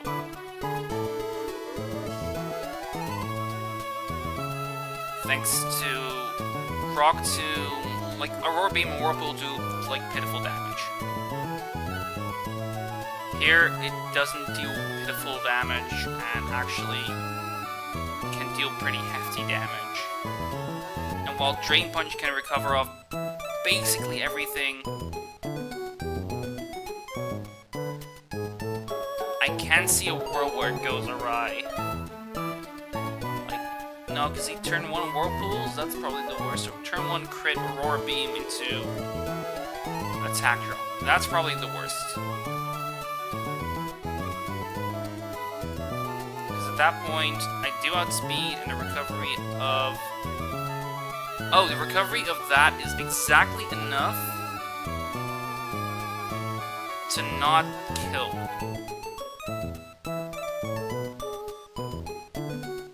I 2-hit KO it. And if he clicks Whirlpool at that point, it's fine. I could get high roll crit attack dropped again after, and I wouldn't see a kill anymore. I say that, is that true? Yeah, I wouldn't see a guaranteed kill anymore. But I can force that to be a guaranteed kill with a fake out chip. So actually Mienfoo is guaranteed save, and Dreadnought probably as well. I'll bring it as backup for Celio, but it looks slightly less safe, I guess. Double check, crit Aurora Beam. It comes in on that. That'd be what happens. Then reset HP. I'd fake out. I could thud into protect if that happens, whatever. I'm still very much favored to do fine. I can do another Drain Punch for max damage, for like an even low roll, low recovery, then a high roll crit Aurora Beam does not kill. And if I get to -2, okay, then there's always, like, at that point I can always just switch out into Dreadnought and he can finish it off instead.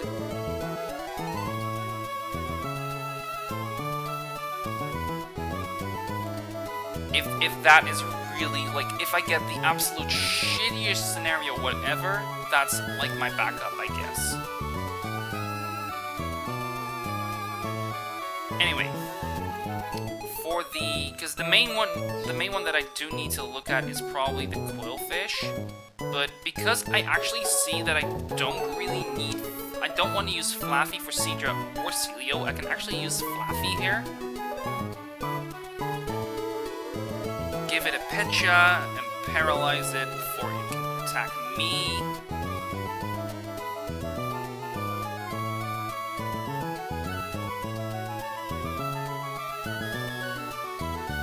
It's equally likely to dive and Toxic T1, right? Yeah.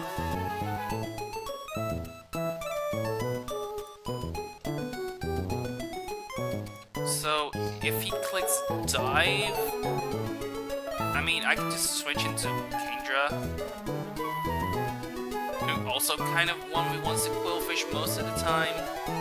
So, like, these two combine to take on Quillfish. These three, even. Grotto 1v1s the Seadra. I just have to make sure it doesn't come in on Aurora Beam, which I can probably manage.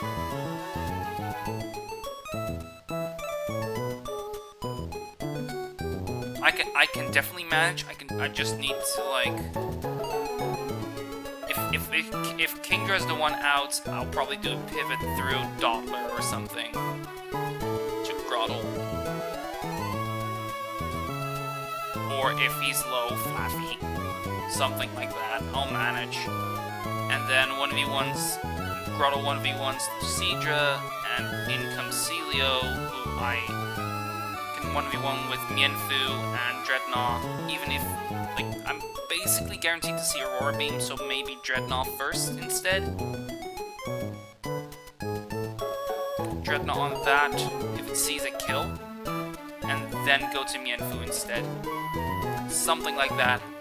However I'm gonna do this, even then I'm just gonna switch directly to Mienfu, and if I get in trouble, I'll switch to Dreadnought instead. So, lead Flaffy, T-Wave. If dive, switch to Kingdra, and 1v1, so in trouble.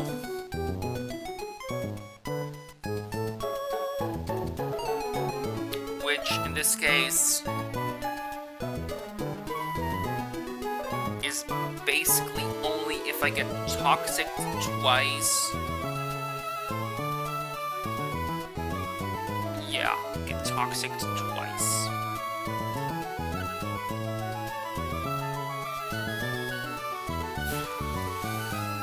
I want to get toxic on a switch and I take the dive. So I have 2 twisters.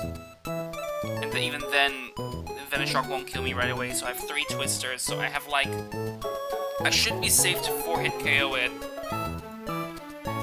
Most of the time.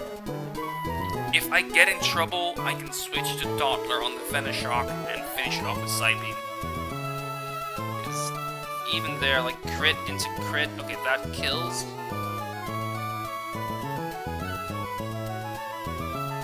But if he clicks dive again, I can go back to Kingdra.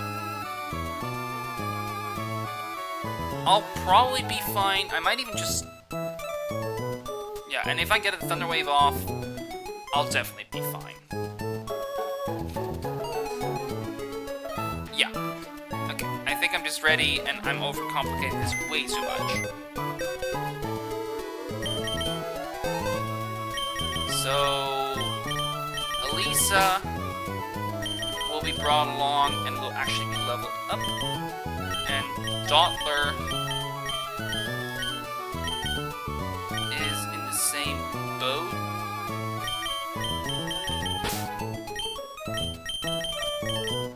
Fletchinder is just like too weak to dive. And so are the rest of these. Grant is also a consideration, I guess. With Rock Slide dealing pretty decent damage. But it can't take the... Oh, no. It is better because it would be the one that soaks the Venoshock instead of Dottler.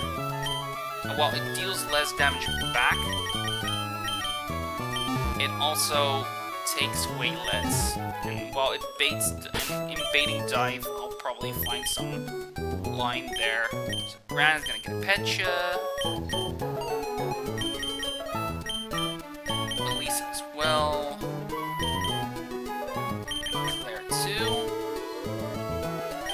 And I can give... I was gonna say give Orin... I will give an Orin to Ramos and Ramos only. Everyone else should not need one. And Ramos already had one. I will just get rid of its item. I don't really need any item on it, so might as well not. Lisa is coming to the front. And it's gonna get candied up. I'll do that fast, because there's nothing here I'm gonna do. Just get it to 25.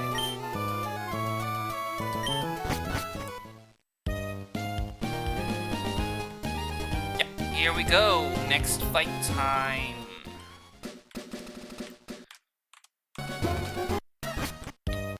It's always, like, one of the perils of speed up is getting into that house over and over. There's our little fisherman. Elisa's the lead. And it will Thunder Wave. In doing so, it outspeeds Quillfish, and I'll be fine, like, from there, basically. that. Do I really need to do that? I think I'll just shockwave it. And if I get toxic on, perfect. If I get dived on, I'm way overcomplicating this. I'm just gonna click shockwave. And this toxic is not gonna do anything. And this shockwave is unlikely to kill, but it doesn't eat. Because here, Quillfish is going to either click Dive, Toxic, or Protect. If it clicks Toxic, I kill with Shockwave. If it clicks Dive, I switch to Kingdra and kill it that way. If I get Protected on, we have, like, Stalemate for a turn. And, effectively repeat what I said just before.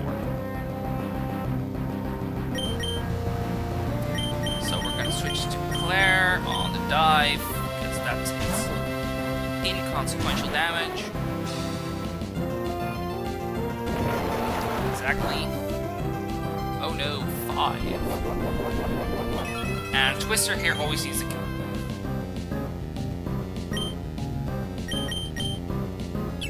Even after Protects. Just delaying the inevitable Quillfish, you're already dead.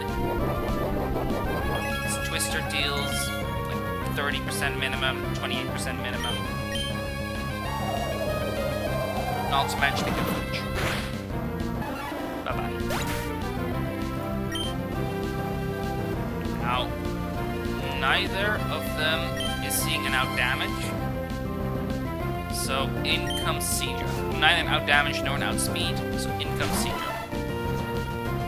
Seizure here is actually most likely to click Focus Energy.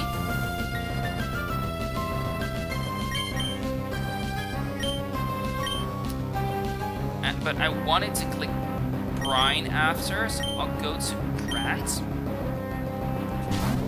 On, if it's Focus Energy, whatever. Because Tortuga, it is now guaranteed to click... it's now guaranteed to click Brine because it already clicked Focus Energy. Ramos, with its Show Armor ability, or is it Battle Armor? Doesn't really matter, both do the same thing. I think it's Show Armor. Anyway, takes the Brine, won't get crit. Aurora Beam, yeah, hurts. But thanks to it not being able to crit, it's not an issue, and I Giga Drain basically off, like, beyond where Aurora Beam would kill. In fact, I probably didn't even need that Orin. It was just a safety measure. This was likely to happen. Like, it was more likely to not kill.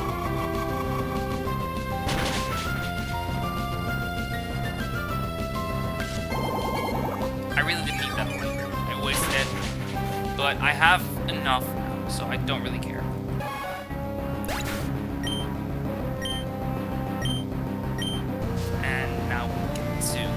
Final one, Celio. At this range, Aurora Beam sees a kill, potentially. So it's most likely to click that. And I will switch in Brawly. I'm not going to divert from my original plan to take that.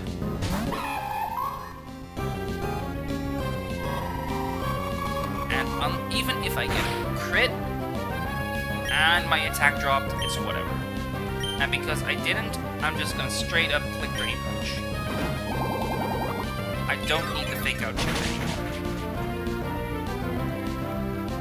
It could have been nice, I guess, but it wouldn't have changed the outcome anymore. I was fully safe there. Like, beyond the Quillfish, I was fully safe there. Goodbye. And this is gonna be the next larger hurdle. The first double battle of Run and Thumb. If you don't muck up the trainer battles, that is. Twins Gina and Mia, who are already on the thumbnail of one of my videos. I'm gonna run back real quick and start prepping for it.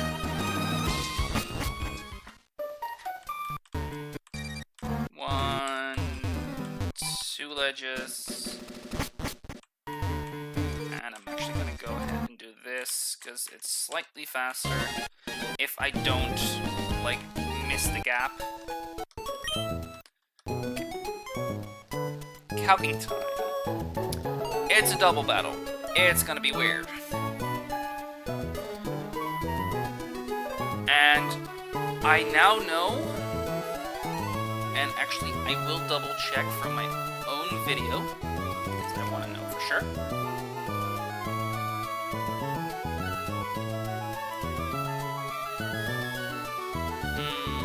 Where is it? My videos.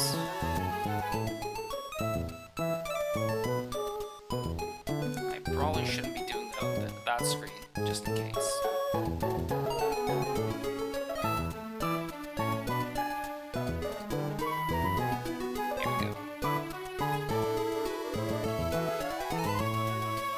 This video so I can actually look at how they handle it.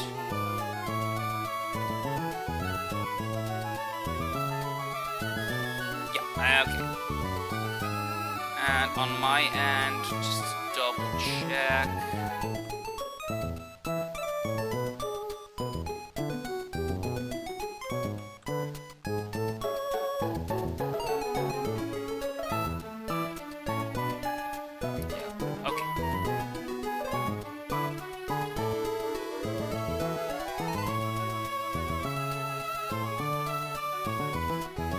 Yeah, okay, so I do get it. I wanted to double check something. I now know how to, like, lead my Pokemon. Like, what slot beats, like, what spot baits what effectively. Now, the one major issue I have is that I am very much lacking ground moves, poison moves. And those are kind of necessary to take on this fight.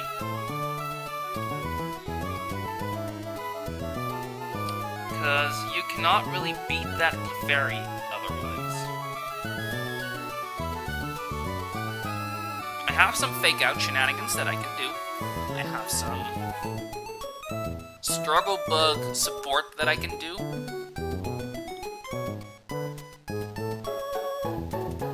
But I am very much at the mercy of my opponent, for the most part.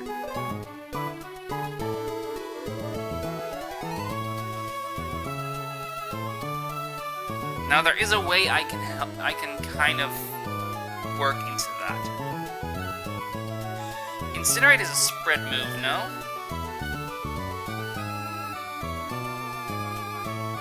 I believe it is. I'm gonna double check. I'll go to Showdown, just double check it.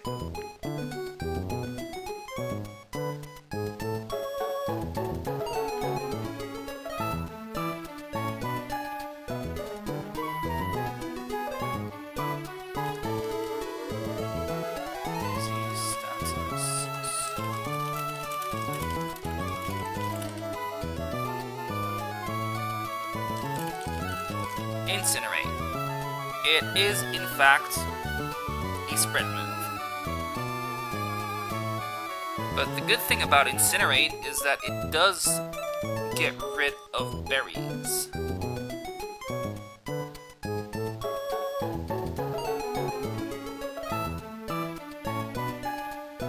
So yeah. In general, I think my lead is gonna be Mienfoo leads Mienfoo plus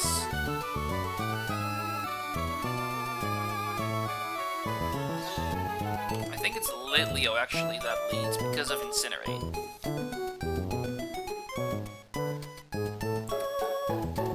This is one of the fights where see, the Kingdra is actually gonna be pointless. That much I know.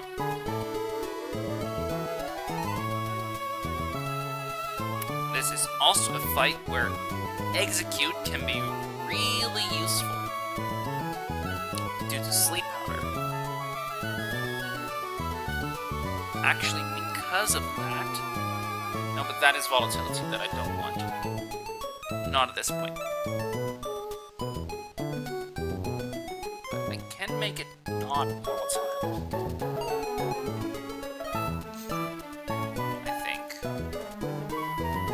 No, I can only make it random.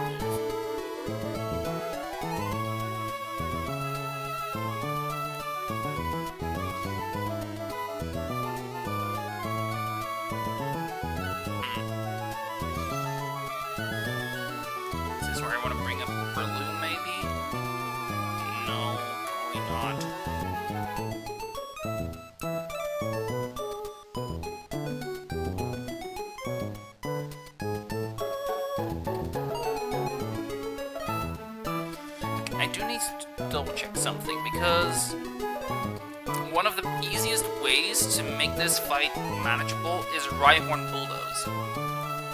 So I need to see if Mienfoo can take one. Basically.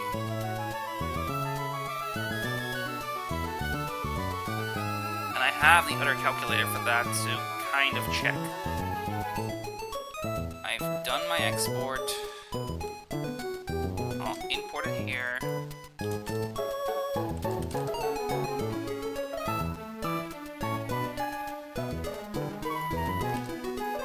Import it here. I'll go to the right trainer here as well, just to have that complete. Okay, so Mienfoo, my Mienfoo can take a crit bulldoze. Yeah, it can take a crit bulldoze.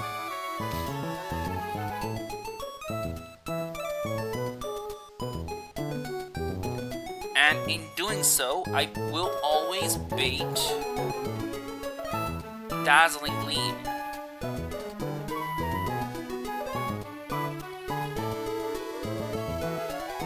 Right? Yeah, so get me back to the last screen, please. Thank you, and you. So, it's Mienfoo plus Rhyhorn.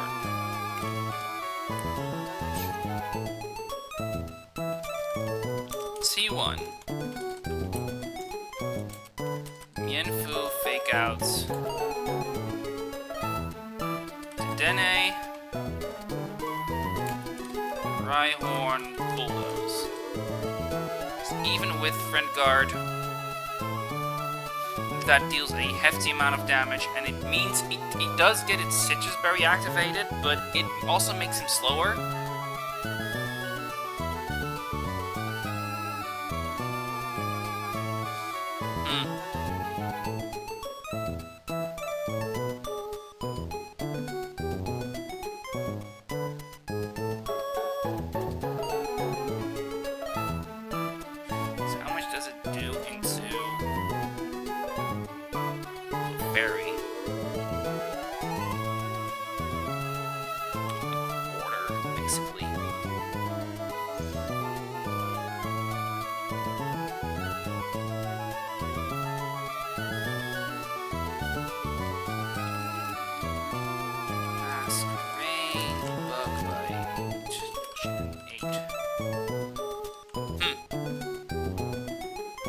That's an alternative. So instead of Mienfoo Rhyhorn, I just go Mienfoo Dene. See, on turn 1 Mienfoo, fake out Dene.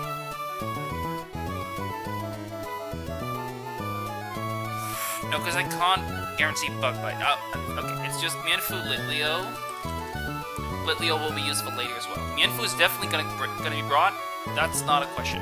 Masquerain, probably as well, but I'll need to see if I actually need to do that. So, turn 1, Mienfoo fake out Dene and Litleo Incinerate to get rid of the berry. That deals more damage than the bulldoze would do. Because with Cheek Pouch Citrus Berry, it effectively does nothing.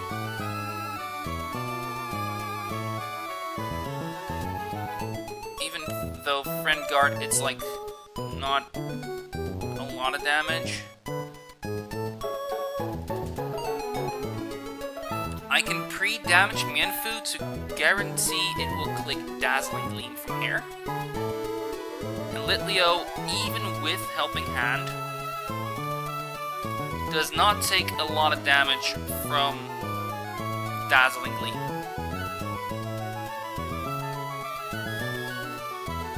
In fact...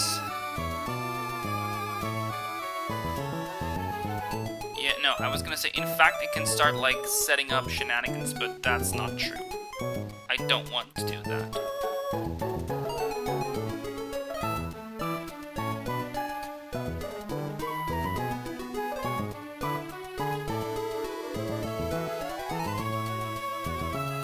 So, turn 2, instead, I pivot Mienfoo out. I use probably Headbutt with Litleo. I could do with a bit of spread damage on Incinerate, I guess, but...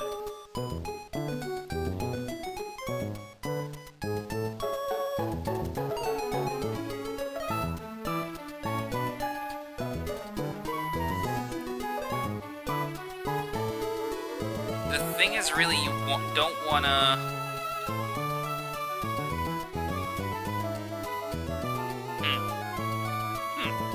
Interesting.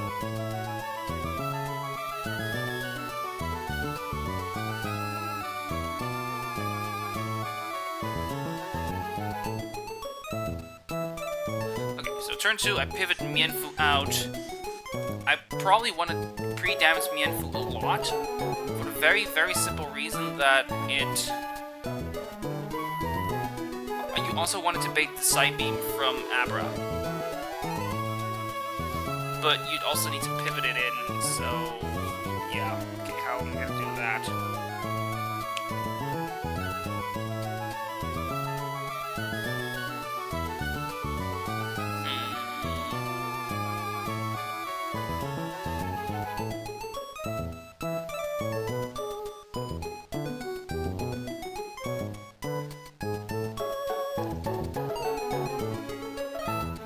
I am getting distracted. I should...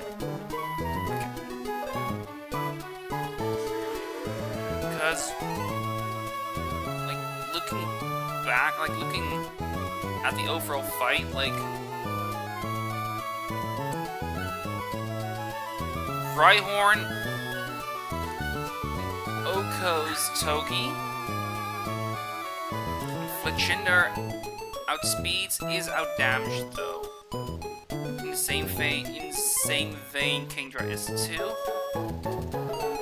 And the other issue is, due to Iron Head, I would actually probably get in trouble. Actually, don't have a good way to combat this.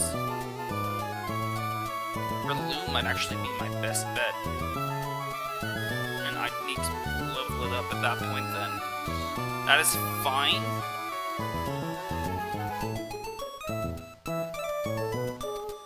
That would be fine, as long as I can do it. Oh, okay. Interesting. Okay, so if I can bait a move into the not Grottle slot, Grottle can 1v1, can Oko Togedemaru with Soft Sand. As long as it's the last on the field, aka Abra's, like, it's only the Togi left. I think I can make that happen.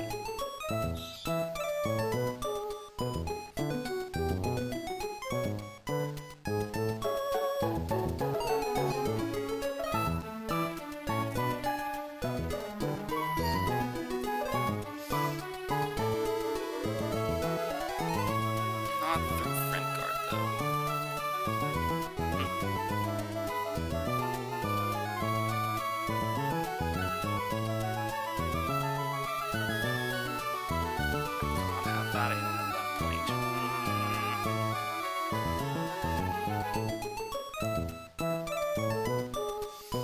Grotto's still probably good for Togi though, and especially with the soft sand, like some sand tomb chip, probably means he'll manage, and I can like then support with Razor Leaf or something. Great, wait, I keep forgetting about helping hand and shit.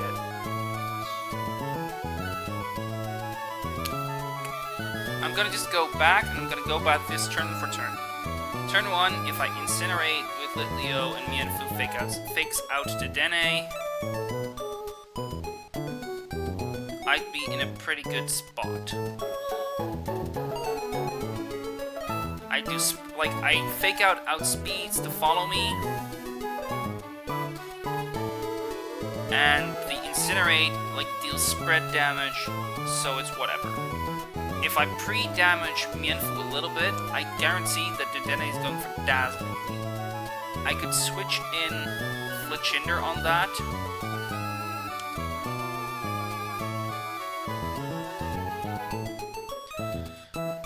But then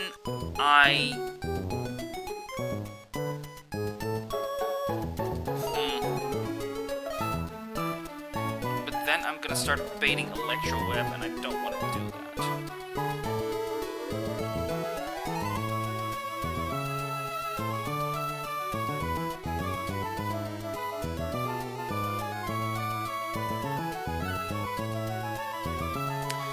There's a better way. Okay, no, turn 2, pivot Mienfoo out into Litleo.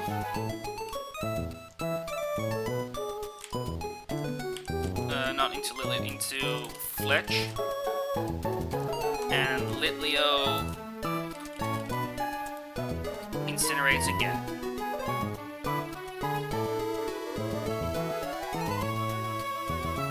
Why incinerate? Because of the fact that I'm gonna be going for a kill with Rhyhorn.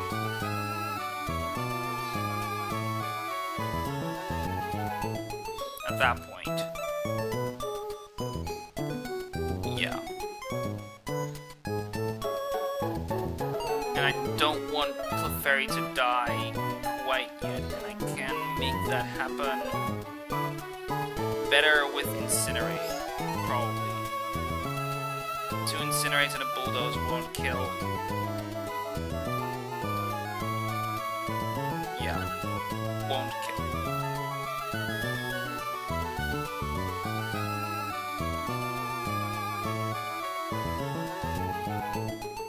I do need to double check that damage.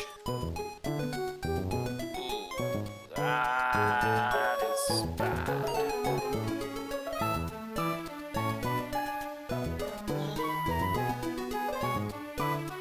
I have an alternative way to finish this off then. Oh yeah, I do.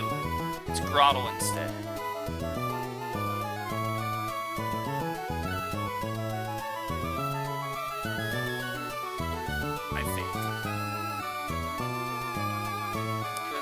On the one hand, Rhyhorn, Litleo instead. Okay.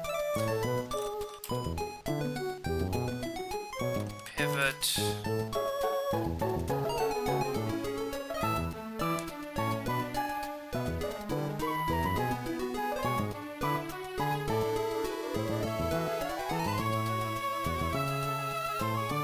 Rhyhorn would be at full HP and through Frantguard. Thanks to the Bulldoze, can probably do quite a bit there. The one issue is... Okay, pivot Mienfoo into Fletch, Rhyhorn into Lit, Electro Web.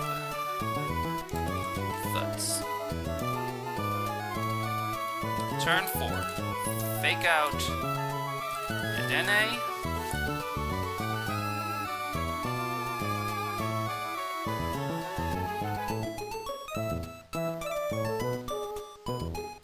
Who at this point will have taken Fake out incinerate, incinerate. Fake out. So it'd be at 24 HP. And that means Bulldoze is a kill. And Sandstorm would be a kill as well. Razor Leaf would not. Is there any spread move I have that would be able to kill from this HP? On a Mon that I can switch in. There isn't, which is annoying. So I don't want Mienfu to take both the Electro Web and the Bulldoze. I could Scary Face it. No, I don't. I'm not able to.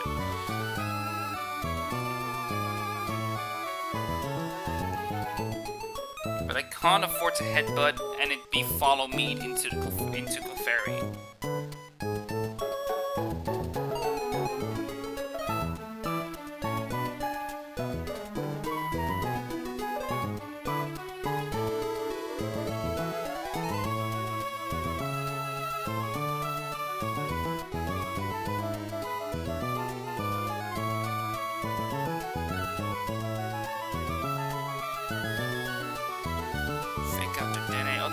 There might be a slightly better route, maybe. From there, like, do the same here, but instead just try and...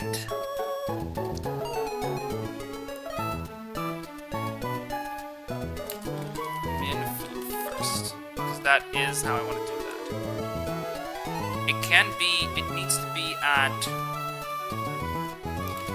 pre-damaged... at 50 HP.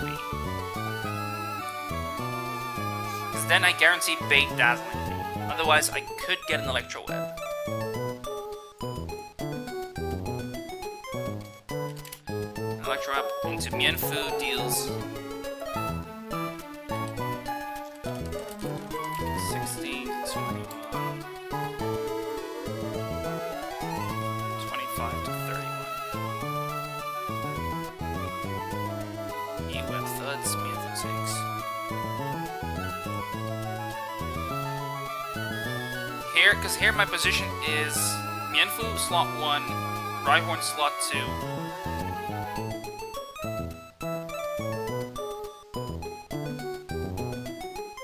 And Dedenne, like you, and I'm trying to kill the Dedenne, of course. Dedenne, so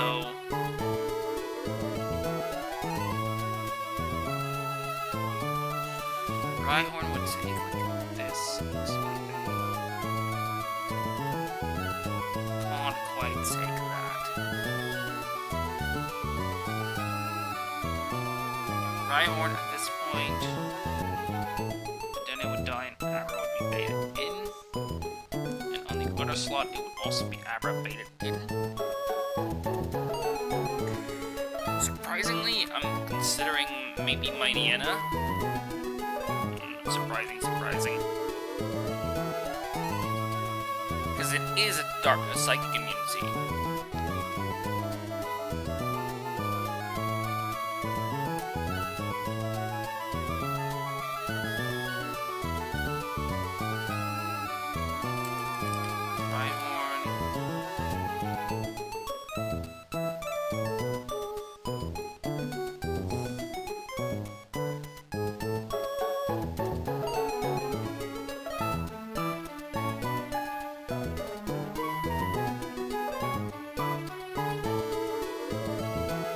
Also just bring in Eggy instead. Eggy takes the Bulldoze really well, so on that end, but I would not be doing Grottle then, of course, for me. Takes the Electro Web, takes the Bulldoze, helps out with the Razor Leaf for the guaranteed kill. Because just to damage, right? Low, then bulldoze with a soft sand is a kill.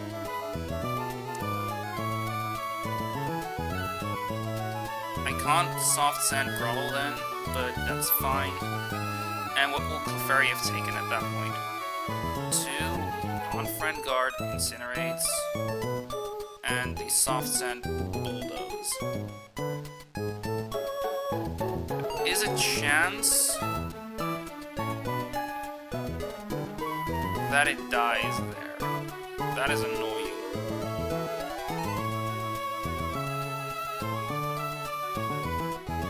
But it requires basically all 3 to be crits.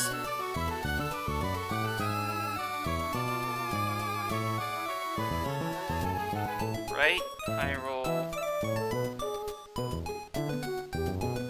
Wait, did I not? I didn't crit this one. Crit. I roll. Yeah, it basically needs to either get all 3 crits or max rolls on everything but 1 crit incinerate. Or 1 non-crit incinerate. I think that's low enough to where I don't mind.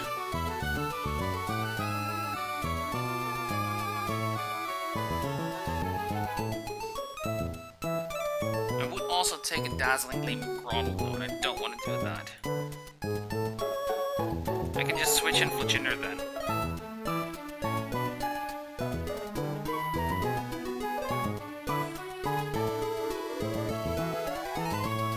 But then I might as well switch in Mienfoo, because he can just regen off whatever he does.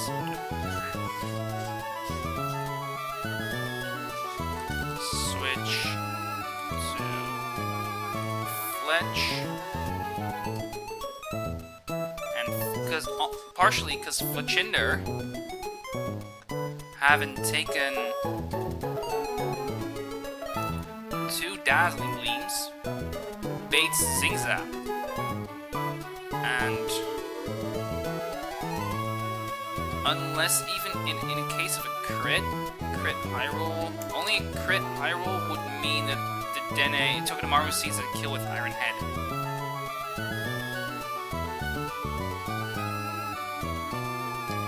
Instead, it will see a... Oh, it sees that it has to fake out, basically. I think, because... We'll have taken, like, at most something like this. It will see either fake out or Zing Zap. Fake out can go into both. Zing Zap will exclusively go into Fletchinder. I could switch in Grottle there. While Token... Rhyhorn gets a bulldoze off, and even through friend guard, that kills, or at least puts it in sturdy.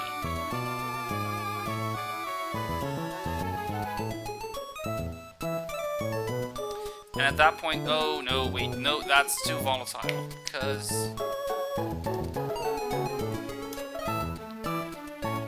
So, what happens at that point then? So that might be better question. Because I could also bait in the Abra, who would see a kill on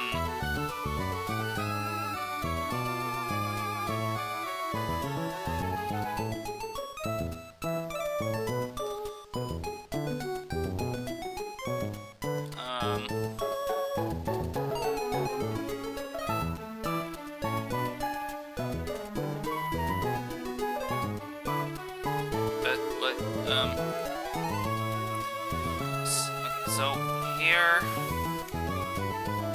because it has to be Fletch and Rhyhorn, but I can choose how to, oh, I can't switch in Fletch, of course, because it's still gonna, I can't switch in Fletch here. I'm just mistaking my, clicks, bulldoze, and in basically every scenario,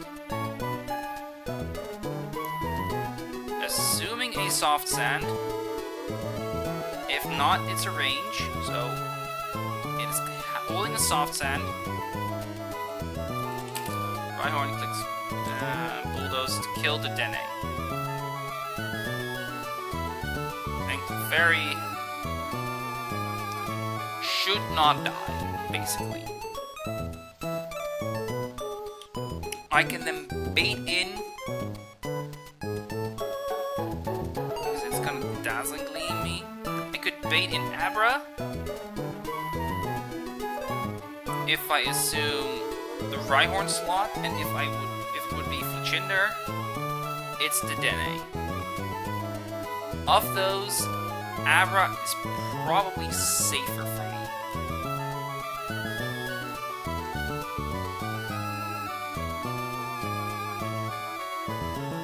Because I can switch out Rhyhorn, it will see a kill on Rhyhorn, like guaranteed.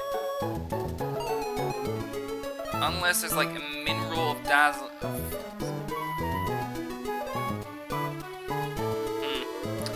If he minerals Dazzling Gleam, he might not see kill with. I can't really afford that then. It's annoying. Yeah, but Fletchinder. No, Fletchinder has taken damage, of course. Then it might be, depending on like crits.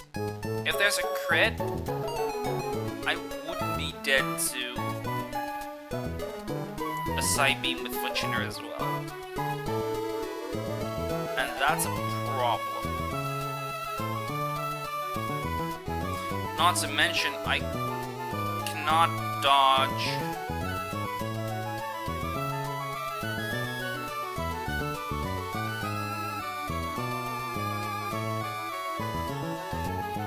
side beam there, then I might be able to do something with Execute if it wasn't for the fact that I got rid of Bullet Seed. And that comes back to bite me.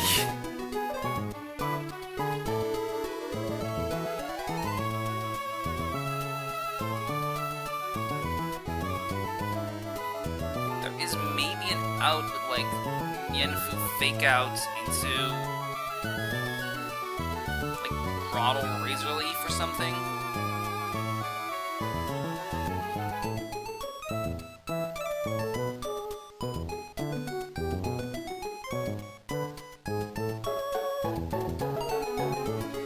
And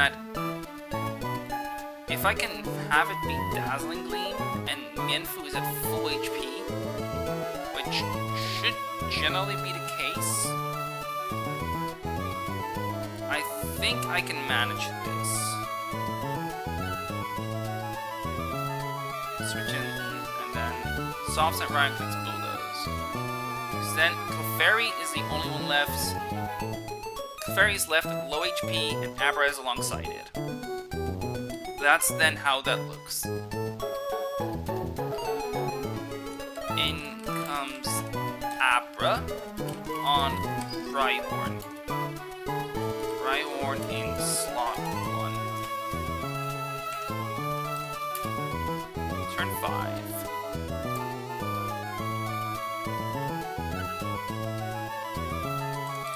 Either Abra clicks Side Beam on Rhyhorn,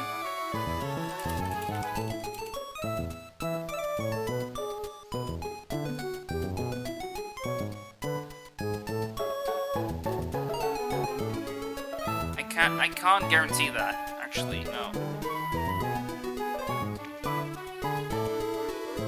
I can chip Rhyhorn a little. No, but Rhyhorn will already... Yeah, no, I can chip Rhyhorn a little to guarantee a move into the Rhyhorn slot, while the Fletchinder slot kind of gets off scot-free.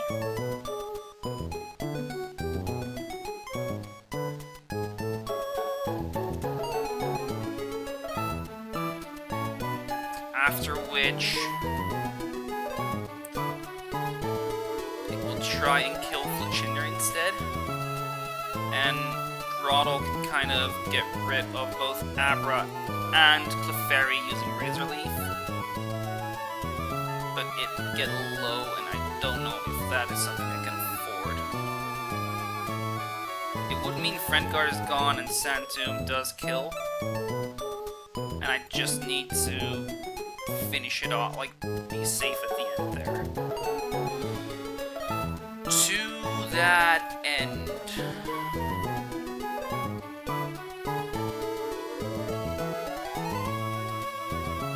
there is a safer line, probably, if I switch in Masquerade on the Bulldog instead.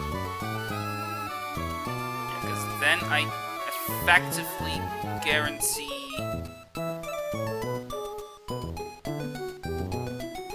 not only that I hit the Masquerade, that hit the Abra, but also that I live 2 hits.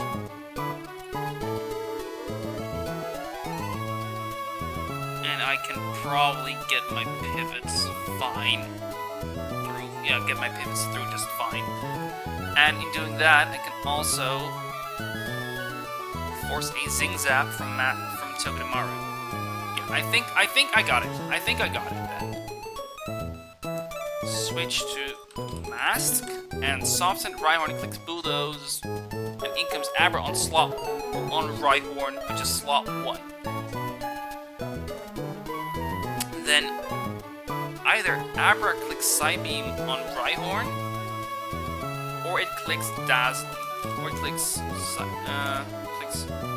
Random Move on Mask. The former is more likely.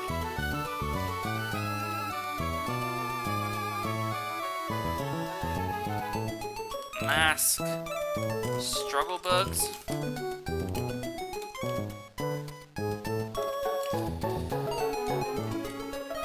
Throttle in on Rhyhorn. Masquerade. Okay, yeah. It outspeeds, so in general, I should there be fine. And it's a spread move, so Struggle Bug doesn't cause issues with like targeting or whatever, or like follow me, basically.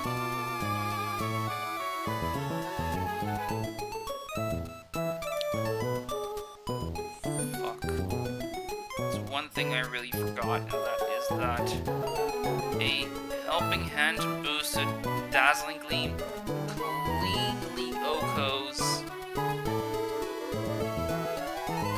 No, not cleanly, but it's a decently high chance to OHKO Rhyhorn.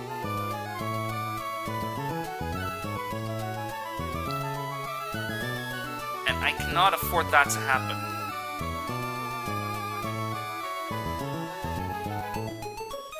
In the same vein, I can also not afford Masquerade to take an Electro Web. Because Helping Hand boosted, okay, it doesn't kill. But I cannot guarantee a Scary Face that way or something. So it doesn't help either.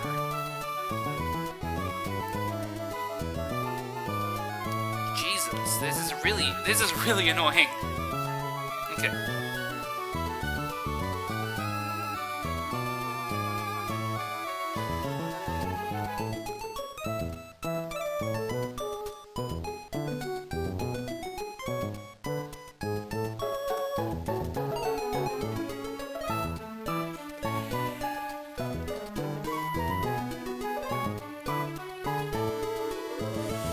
I don't see another way out, really.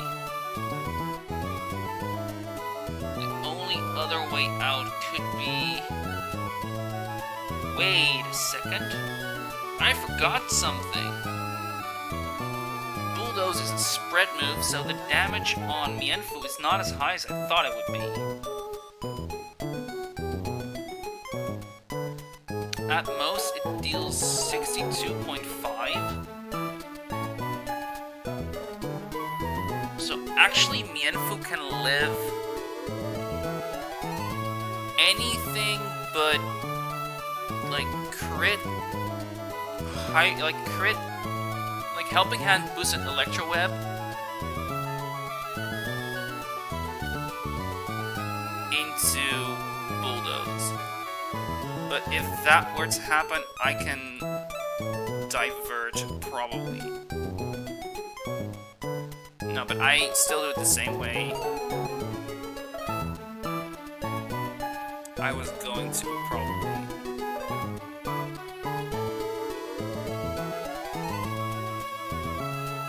I'll go with this line, like this general line. Rhyhorn. Because Struggle Bug doesn't hit my side.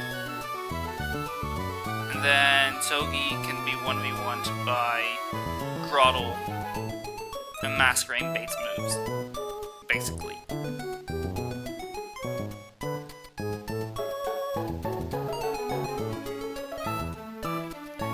I can then maybe I can even switch in Rhyhorn to still bait moves, get the Iron Head bait, while if that turn he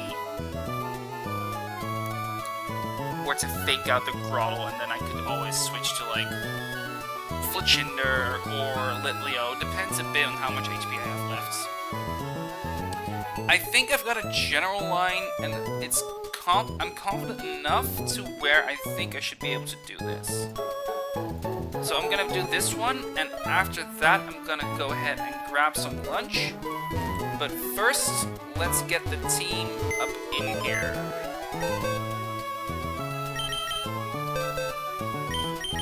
Rhyhorn comes back in. My two flying types in Faulkner and Viola. Wake is not useful here, it's too especially frail. Flannery needs to be brought along, and Elisa is not going to do anything. Then we are going to quickly poison Brawly. We're going to do circles 1, 2, 3, 4, 5, 6, 7, 8, 9, 10, 11, 12, 13, 14. And now we are going to put it to sleep.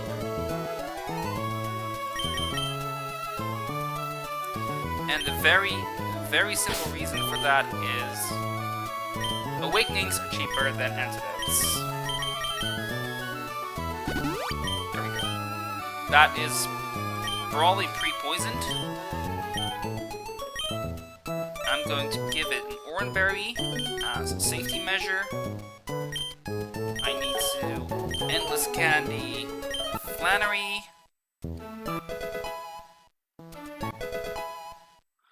Who in general should be fine. We are gonna give the Soft Sand to Giovanni. That's a tiny bit of insurance. I will give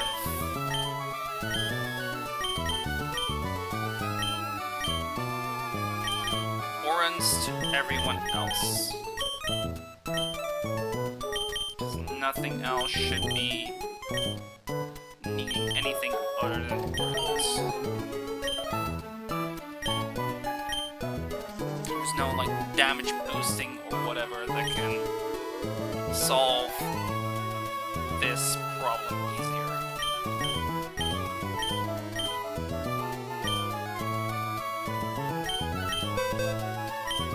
It's like the one thing that might do something.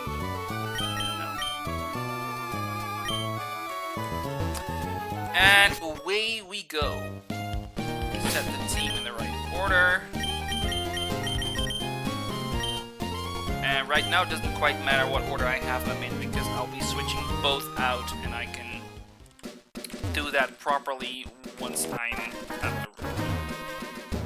And I think, like, the only thing I am afraid of is a one in like, what is it, 32, and then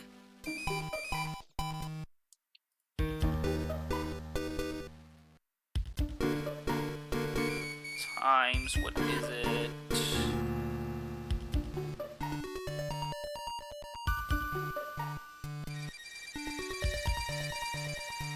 Two-hit KO, that's not true.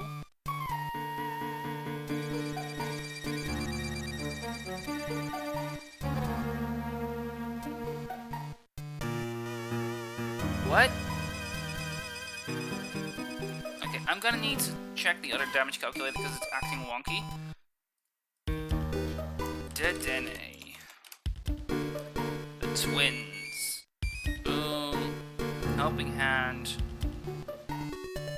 Crit Dazzling Gleam. Is a 68.8. So a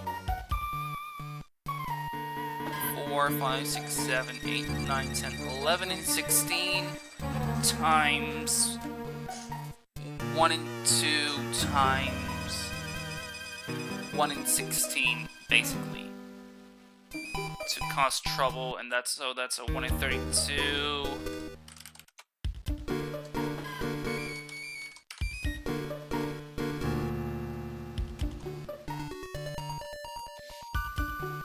And that is not even considering the fact that I might very well have some like other solutions available, like fake Apple's Bulldoze play, something like that. 6.8 divided by 100. It's like a 2% chance to go awry on very specific circumstances. 2% is high as a risk, because it's a risk that maybe ruins the entire line. But it is not considering like low rolls on Brawly and all that shit. It's like there's many ways that this can go right instead. There's a bunch of low rolls, there's a bunch of... Yeah, there's a bunch of high rolls, there's a bunch of alternate lines that make it easier, safer, whatever. I should, in general, just be fine here. Double check that I have the right lead, of course. I think this is the better order. It doesn't really matter, but, you know. Here we go. So we battle Pokemon together. Yup. That you do. Dedenne and Clefairy come in.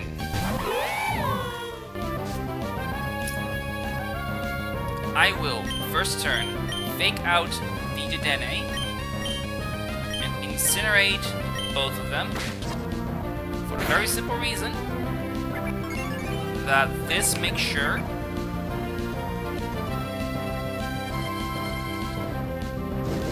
that the berry of Dedenne is consumed without Dedenne actually consuming it. Now, because I pre-damaged Brawly to 50 HP, Dedenne is guaranteed to click Dazzling Gleam here. Faulkner can come in and take that just fine. While Flannery, I'm gonna check of course, like I figured. Well, Flannery once again incinerates the both of them. This puts Dedenne at about 50% and well in range to kill for a kill for Rhyhorn. Yeah, both take. Okay, it's not insignificant, but it is not a lot of damage. Now, from this point, with Fletchinder at 50 HP, perfect. A Helping Hand boosted Electro Web will see a kill. But in any case, for both of them, Electro Web is considered the highest damaging move. The way we combat it is we switch in Brawly and we switch in Giovanni. I need to make sure that I do right. Yeah, Giovanni is gonna be the mon to bait the Dene slot, which is the first to be KO'd here. So Giovanni is gonna be switched in for Faulkner, and Flannery is gonna pivot out into Brawly. Giovanni takes no damage from the Electro Web. Brawly takes a bit, but with the Follow Me, this is becoming very safe.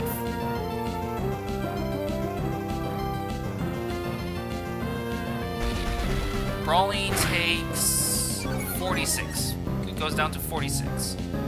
Now I'm gonna check how much damage at most the Bulldoze can do to me. Because if it's not a lot, if it's not enough to KO me on a crit, it is safe here to click it and click Fake Out alongside it. Bulldoze crit in doubles deals at most 40 HP. So I am safe to click Bulldoze and Fake Out the Dene. So that means Rhyhorn is fully safe for me here. This changes the line a tiny bit, but not enough for me to really care.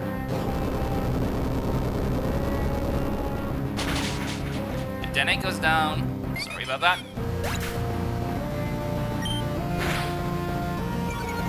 Brawly goes down to 19 HP, which is not...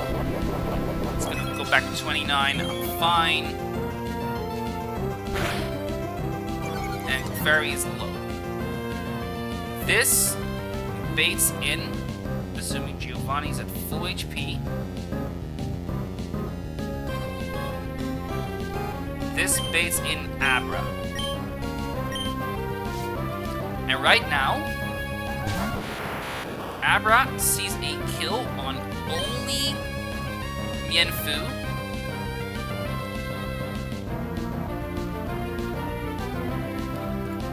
With Psybeam. I don't have a resist for Psybeam, so that's a little bit of an annoyance. But even a crit helping hand of Psybeam will not kill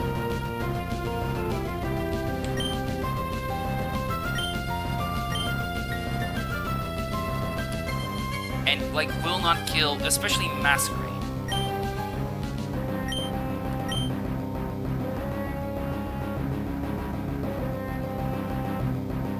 I'm trying to see if there's any issues in what I'm trying to do now. There are, actually.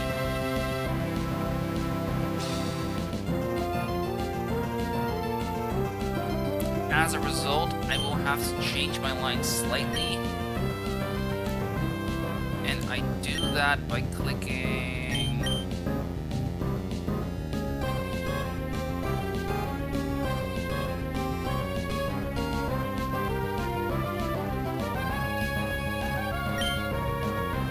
Smackdown on Abra. And this switches out into Viola. I could have clicked Bulldoze there. It would have been slightly less safe. It's not going to be an awful lot of difference, but it's... yeah, we'll see how this goes. If there's a Follow Me there, I would have been in, like, no trouble. I would have been in a tiny bit of trouble. Right now, I'm not. Because the combination of a crit... Uh-oh. That changes things slightly, I think.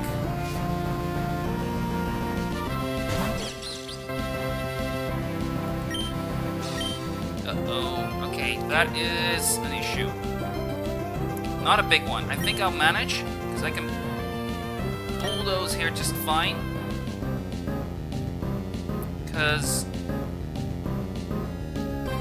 at 39 HP, Masquerade outspeeds, but it should always target Masquerade with Zing Zap and Iron Head. Alternatively, it's going to click Fake Out into Giovanni, and both of those are fine outcomes. Especially if I switch to Ramos. This means I KO.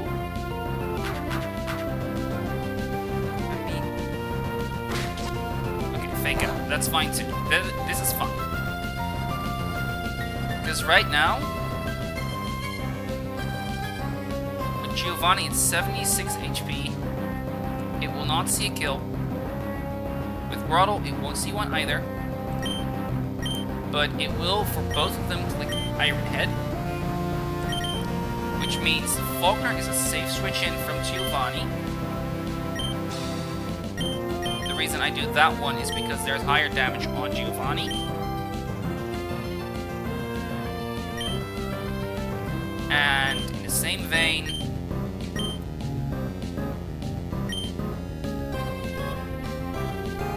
what was the idea here for that specifically?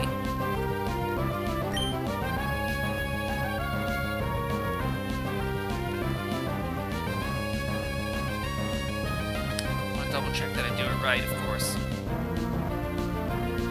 And I'm gonna Razor Leaf to kill the Clefairy.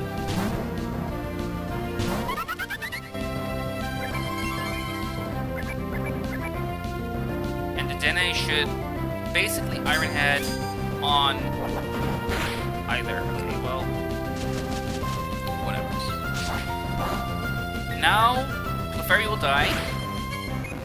Good. Friend Guard is gone at last. And Helping Hand will not be a factor anymore either. That said though, Faulkner at 50 HP is always dead to Zing Zap. Togedemaru will always get Zing Zap here. I can switch to Giovanni, and I can KO the Togedemaru with Sand Tooth. This was a deathless fight, despite me going off the rails very quickly, thanks to an advantageous crit. Whoa, everything closed down. That's not supposed to happen. Why did that happen? I'll bring everything back up real quick. 1 second. Guy, that guy, that guy, that guy. Whatever. All in all, I had probably there were probably a few risks there, but all in all, I think I did that fine. It was not safe. It was not safe everywhere. I'm well aware, but it's good enough. I'm gonna say. So I'm gonna quickly run back for another heal.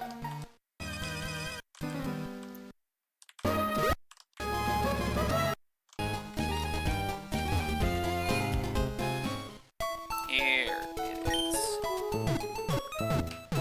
I think that's a good place to call a tiny bit of a break, but I'm gonna quickly go take a look at the next fight if it's like easy. It very well might not be, because in particular that Luminion is a demon.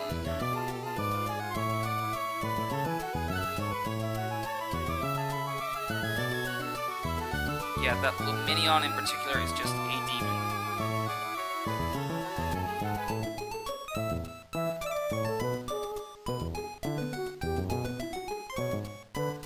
One that I can't easily combat.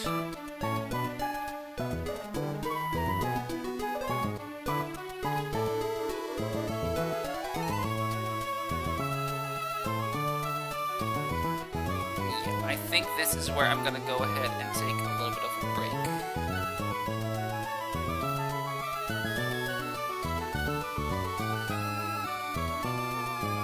I should make a better be right back screen, probably.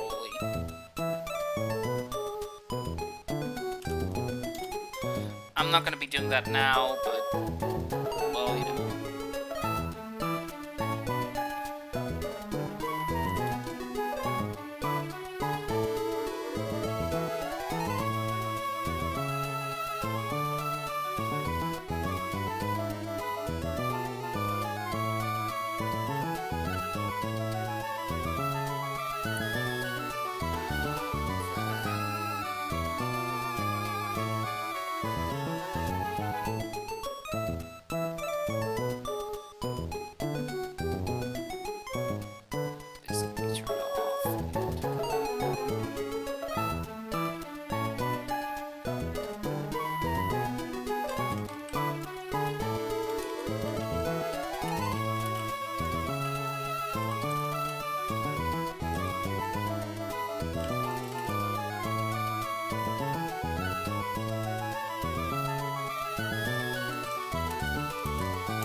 Why is it so...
This makes it a bit more clear, I guess. Make it smaller, it still remains pretty clear. So.